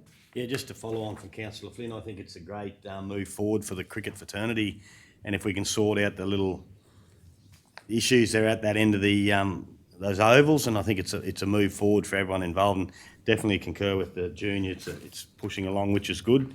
So yeah, I look forward to see it coming to fruition. Very good. Anyone else like to speak? Let's go to the vote. All those in favour? 7-0.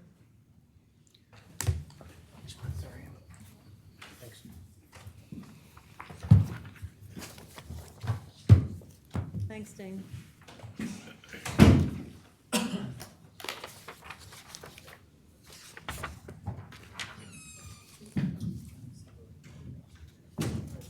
We're going to move on to C1. Request for reduction of water usage charges 1401517. Do I have a mover? Councillor Davis. Thank you. I'd like to move that Council 1, receive and note the request. 2, decline the request for a reduction in water usage charges for the period 18th October 2023 to 2 May 2024 due to the responsibility of the ratepayer to manage water usage and address leaks on their side of the meter. 3, write to the applicant and advise them of Council's provisions in consideration of hardship. I have a seconder. Councillor Brompton. Would you like to speak, Councillor? No, thank you. Would anybody like to speak? Let's go to the vote. All those in favour? 8-0. C2, request for waiver gas line repair costs. Do I have a, Councillor? I'd like to advise of a conflict of interest on this particular matter. The person with the conflict is myself, Councillor Peter Flynn.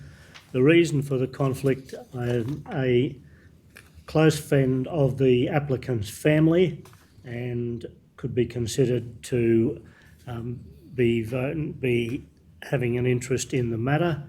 The nature of the conflict is a prescribed conflict of interest. I will leave the room while this matter is being discussed. Thank you.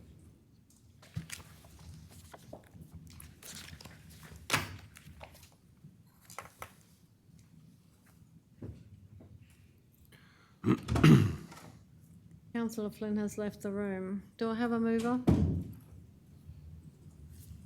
Councillor Brompton. I move that Council 1, receive and note the request. 2, not approve the waiver of cost to repair the gas line invoice totalling $1,722.65, including GST. Have a seconder. Councillor Davis. Would you like to speak, Councillor? No, I don't think so. Anybody like to speak? Somewhat before. Councillor Burkett. Yeah, I'm on the fence with this one because I there's pros and cons for both, and I just think there's a lot of inconsistencies in the area of the gas systems in Roma, and a lot of that's out of council's hand. It was in an area that was done by developers through the government that we didn't have any say in, and that's why I think it's a bit of a grey area. And I do acknowledge that there should have been steps to take, but I just think, yeah, I'm just a bit torn with this one. Councillor O'Neill. I'd like to move an amendment. Yeah, go move a minute. I'd like to move that point 2 be amended to read approve a 50% waiver of cost to repair gas line invoice totalling $861 and 33 cents, including GST. I just need someone to help me, Robbie, where we would fund that from to include in the resolution or amendment. And probably reason for reasons too. Well, it depends if it gets up, but yeah. But for completeness, I just need and it's not in the report. I look for somewhere to do that from.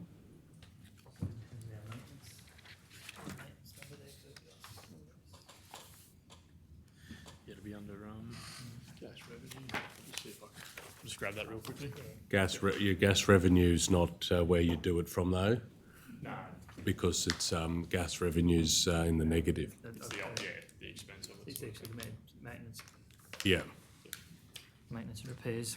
That's what I suggest, but we'll just get that number. So we're getting the GL, but So we'll move on. I've moved the amendment. I'll second Yeah, it. seconder from councillor. Well, you need to first see if the move and the seconder are happy with that amendment. If not, then seek a seconder. Okay, are you? I'm not happy with that amendment. Okay, I have a seconder and councillor Burkett. Want to speak to it? Yeah, thanks very much. Similar to Councillor Burkett's remarks in speaking against the substantive resolution, this is a grey area for me in the suburbs of Roma. The Urban Land Development Authority parcel of land, in my time in council, there have been many issues in respect to that particular development, and it doesn't surprise me that there is some level of inconsistency in what is being reported to us in terms of the depth of this infrastructure. And based on that, I think we can meet in the middle in the request that's before us in waiving 50% of the costs associated with this particular matter. Speak against? Councillor Davis? I agree. While there is definitely a level of inconsistency, the standards are pretty clear. And we have not looked at this lightly. We've discussed it with staff. The applicant has also called several councillors. We've gone back and forward on it, but I don't think the ratepayers should bear the responsibility. This ratepayer has struck a line and it has incurred a cost, and that's just the cost of doing business. So I believe that they should pay the full. Anyone else like to speak for? Yeah, just to follow on from Councillor O'Neill, it is, like I said, it is a grey area, and I think the main thing for me was the tape that should be above the gas line. That was the key thing for me. If it was to the specs, it would have been sitting on above the ground, which is ludicrous, but that's the depth that it was supposed to be at. I think if he would have hit that, we wouldn't even be having this conversation. So I think that in itself just shows how inadequate the system was. The people that put it in, the system was failed and flawed then. So I think that's what I'm using to support this amendment. Councillor Brompton. I'd like to speak against the motion. We were given clear advice from the officers that the installation was in accordance with Australian Standard 4645, and that whilst I agree that there has been issues with ULDA, this is actually in with the standard, and we were also given advice by the officers that there are other places in town that have differing levels as long as it's within the standard. We were also, I believe we need to support the officers who gave the ratepayer advice that morning on the process to follow that the ratepayer didn't follow. I've also sought my own advice from other people who work in that area and said that the approach should be to check before you use a digger where there are gas lines. So for that reason, I believe the ratepayer should incur the cost because they didn't follow the instructions of a council officer or what should be due process around safety. Anyone else like to speak? Would you like to sum up? Yeah, thanks very much, Mayor. Whether we like it or not, Maranoa Regional Council inherited a suburb of town that we had little to no control over for a long time. And I riled against that in my first term on council, and it continues to deliver some problems for our council and our community. And at some point, I'd love to take you through all of the issues that we have dealt with over the last 12 years in relation to this particular area of town. I get the argument that there appears to be fault by the individual that is requesting the waiver. But I'm not asking for a 100% waiver of the costs. I'm proposing a 50% waiver. And that's the meeting in the middle that, for me, addresses the concerns that I've got, that this is a grey area, but it is holding also to account that there has been, based on the information provided to us, an error against the standards. And so I urge councillors to support the amendment, and we meet in the middle with the 50% waiver. Okay, so we're going to go to the vote on the amendment. All those in favour? Against? 2-5. Against, yeah, 2-5. So we'll go back to the original. The 2-5 lost. 2-5 lost. Yeah. We're going to go back to the original. Who moved the original? Me. Do I remove it? You No, moved it's it? still the, it's still the motion. No, it's, Yeah, still, yeah. it's still there. Did you want to speak to it, or you did? I think I spoke Yeah. for the same reasons that I spoke Well, against. Councillor Burkett spoke against it, so you're looking for a speaker for it. Okay. Well, I mean, But you had already spoken to it. I spoke against. Yeah, that's a your separate motion. But motion. And now we're back to this. Yeah. And you spoke for the motion originally, and then Councillor Burkett spoke against it. Okay. Okay, Did so you now I'm remember going speaking for. it originally. Okay. Oh, did you, Councillor I don't, it's Brumpton? all right, I can just sum up at the end. That's fine. Yeah, councillor Brumpton declined to speak to it. Yes. I did. Well, you Spoke can, against you it. can now, I'll, wait, yeah. I'll just sum up Yeah. at the end. You'll It's sum okay. up. Councillor Vincent. Yeah, I'll speak for the original motion. Yeah, we got very good advice from the officers that the standard was met, although just in the big scheme of things. I do feel throughout the day that we have met in the middle in other places. So I will support this motion today. Anyone else for? Councillor Seawright. Yeah, just in support of Councillor Vincent. Yeah, that same ratepayer had obviously an incidents earlier in the day, and that's why our council worker attended and instructed. You know, being in the industry, they would regularly note that there's inconsistencies in heights, and you know, due diligence should be applied, especially when there is obviously such things as gas on the property. That you know that dial before you dig is a huge recommendation for anyone going to carry out that work, and that procedure obviously wasn't followed. So that's why I'm in support of this motion today. Anyone else like to speak against? Would you like to sum up? Yes, thanks.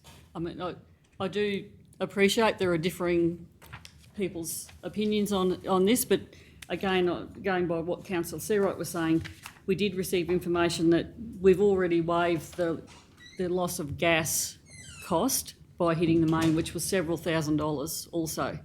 And again, I felt we need to support the officers who gave clear advice that they had given advice after that first incident on the day also, and that the ratepayer hadn't followed that advice. And we were given advice it did meet the standards. So for that reason, I believe the ratepayer should be responsible. All right, let's go to the vote. All those in favour? Against? 6-1. Okay.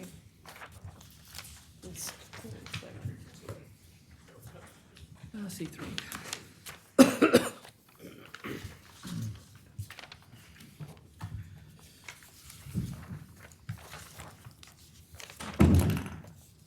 Councillor Flynn is back in the room. We're now going to do C3, which is application of the Community Grants Round 1, 2024-2025. We have Councillor Seawright, Councillor Vincent and Councillor Burkett leaving the room. Do I have a mover? Councillor O'Neill. I'll move that Council 1, receive and note the report, and 2, endorse the recommendations of the assessment panel and approve the following community grant applications for payment.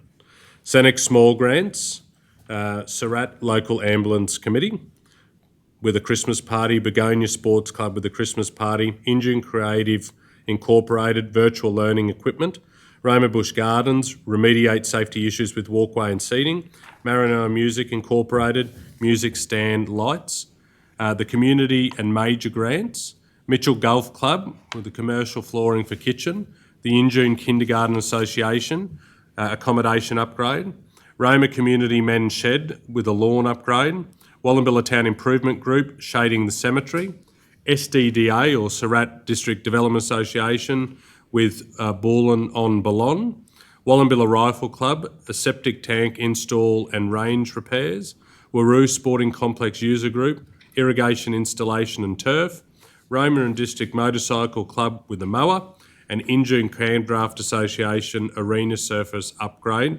totalling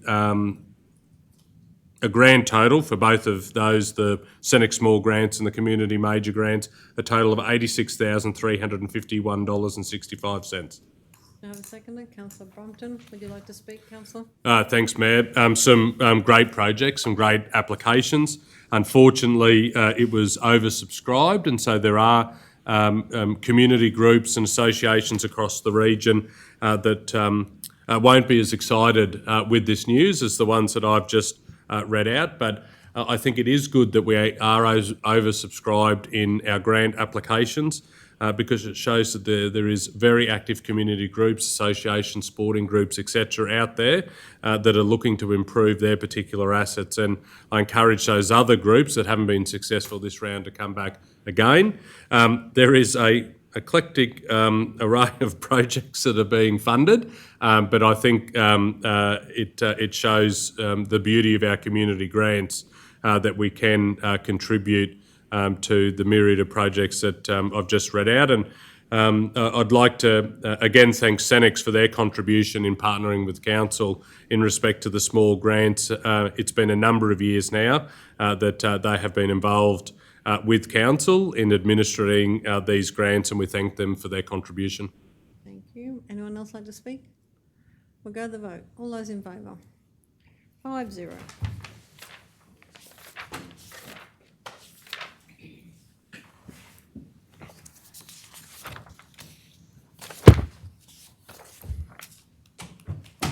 Everybody's back in the room, so we'll go to C4, which is Sarat Astra Theatre request to purchase. Do I have a mover? Councillor Searite. I'd like to move that council decline the offer and write to Miss Ward thanking her for the invitation to purchase the building as per resolution number GM/08.2016/70. And to assist Miss Ward as the ongoing owner in identifying future external funding to assist in restoration of the building. Have a seconder? Councillor Davis. Would you like to speak, Councillor? Again, we've just been over this.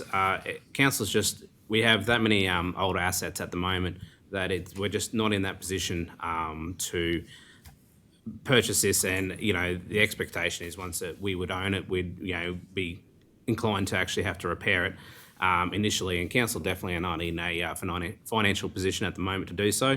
As a, I guess, a heritage listed building, it could actually, and also as owned privately, it could actually attract funding a lot easier if it was approached in the right manner to fund repairs as a private owner. Mm-hmm. Anyone like to speak at all?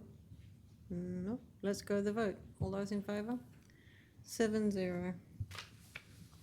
8-0. 8-0, sorry. C5. Nominations of projects for Regional Airports Program Round 4. Councillor O'Neill. I move that Council 1 nominate the Roma Airport General Apron Pavement Reshape and Reseal of the regional airports.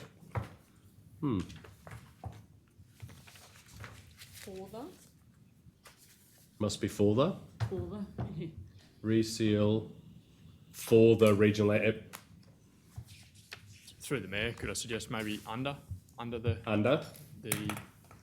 regional? Thanks, Regional Airport Program funding round, isn't it?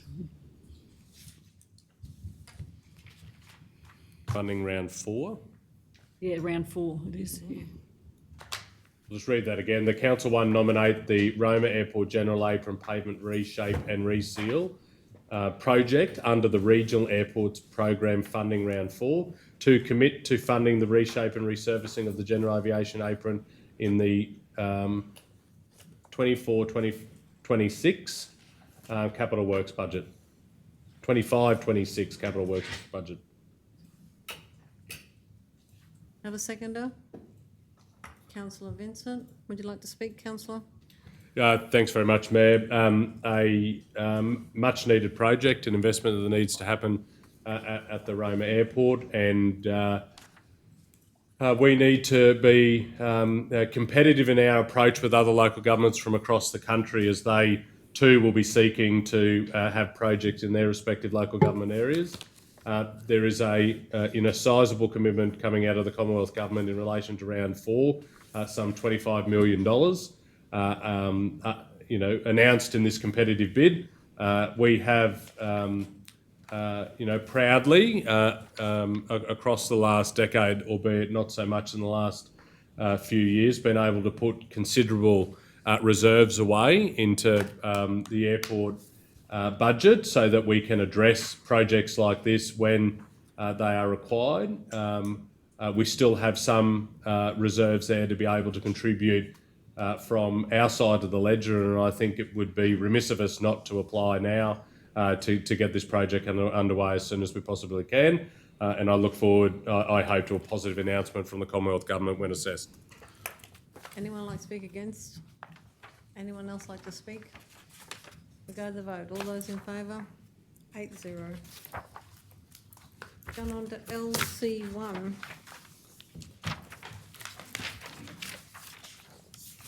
LC1, the 2024-25 Q1 Progress Report Budget Review. Councillor Vincent. I move that Council 1 adopt the Q1 2024-25 revised budget as presented. 2, adopt the revised financial statements for 2024-25 budget amendments as shown in the report's attachments. Revised budget financial statements 2024-25 and following 2 years. Revised budget financial statements 2024-25 and following 9 years. Revised financial sustainability ratios 2024-25. Total value of change in rates and charges. 3, be presented with a review of the 2024-25 capital works program during Q2 for consideration, and that the adopted, should that be 4? And that the adopted documents be placed on the council website. Read it out. Yeah. http://www.maranoa.qld.gov.au/council/budgets. Thank you. Got a seconder? Councillor Brompton. Hope that's quoted in the paper too. Would you like to speak to this, Councillor Vincent? No, the staff have put a lot of work into getting the Q1 review for us to have a look over, and there's just a little bit of work to do around the capital works program coming up. Mm-hmm. Anyone against? Anyone else like to speak? We'll go to the vote. All those in favour? 8-0. LC2, Waste Transfer Station Contractor Engagement. Do I have a mover? Councillor Burkett. Nothing's changed there, is there?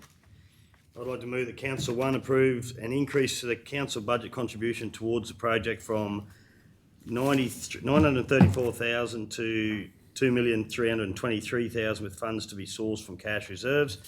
2, select Roma Earthmoving Proprietary Limited, trading as DMAC Roma, as a preferred supplier for the waste management facility transfer station construction for Mitchell, Injune and Surat for $726,977, excluding GST, and noting the submitted rates in this report.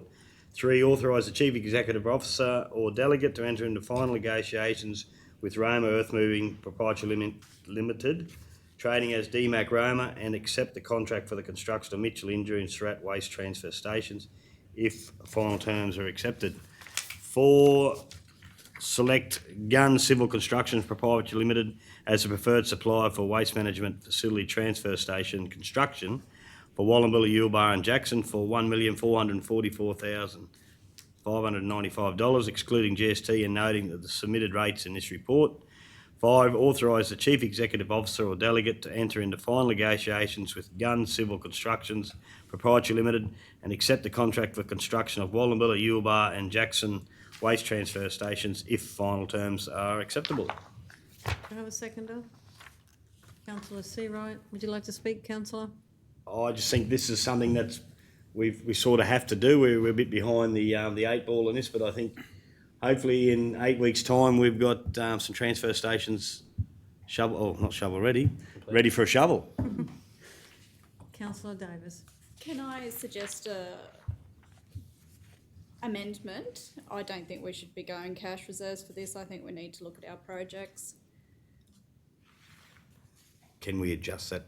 Not, Well, not, if you no, accept- not that, sorry, at a quarter one, if we take it out of cash reserves, can we adjust it then? Yeah, Okay. but if I can, Yeah. I would specify that in the resolution, that that aspect is to be considered. That might be just a cleaner way. And as I was saying before, that was the additional dot point we added to that previous resolution. Actually, I was going to suggest we had that on the end of this one. And we, Oh, you did, yeah, you did. yeah, so we, in terms of it's part of that. Well, if we just add in the number one, I just read one out again. That'd be, Just add it in there. And then point 6. I have a point 6. With Oh, funds, actually, no, with funds to be Initially sourced from cash reserves and reviewed as part of the Quarter two. Capital work Capital Works Program review. Yeah. Councillor Brump, with funds to be drawn from cash reserves and reviewed as part of the quarter 2 capital works program. Instead of sourced. Yeah, okay, yeah, drawn, yeah. I'm happy with that. I'll just read that again. Number one, approve an increase to the council budget contribution towards a project from 934,000 to 2,323,000 with funds to be drawn from the cash reserves and reviewed as part of the quarter 2 capital works program review. Who seconded it? Councillor Seawright, you happy with that? Yep. Anybody else like to speak for or against? We go to the vote. All those in favour?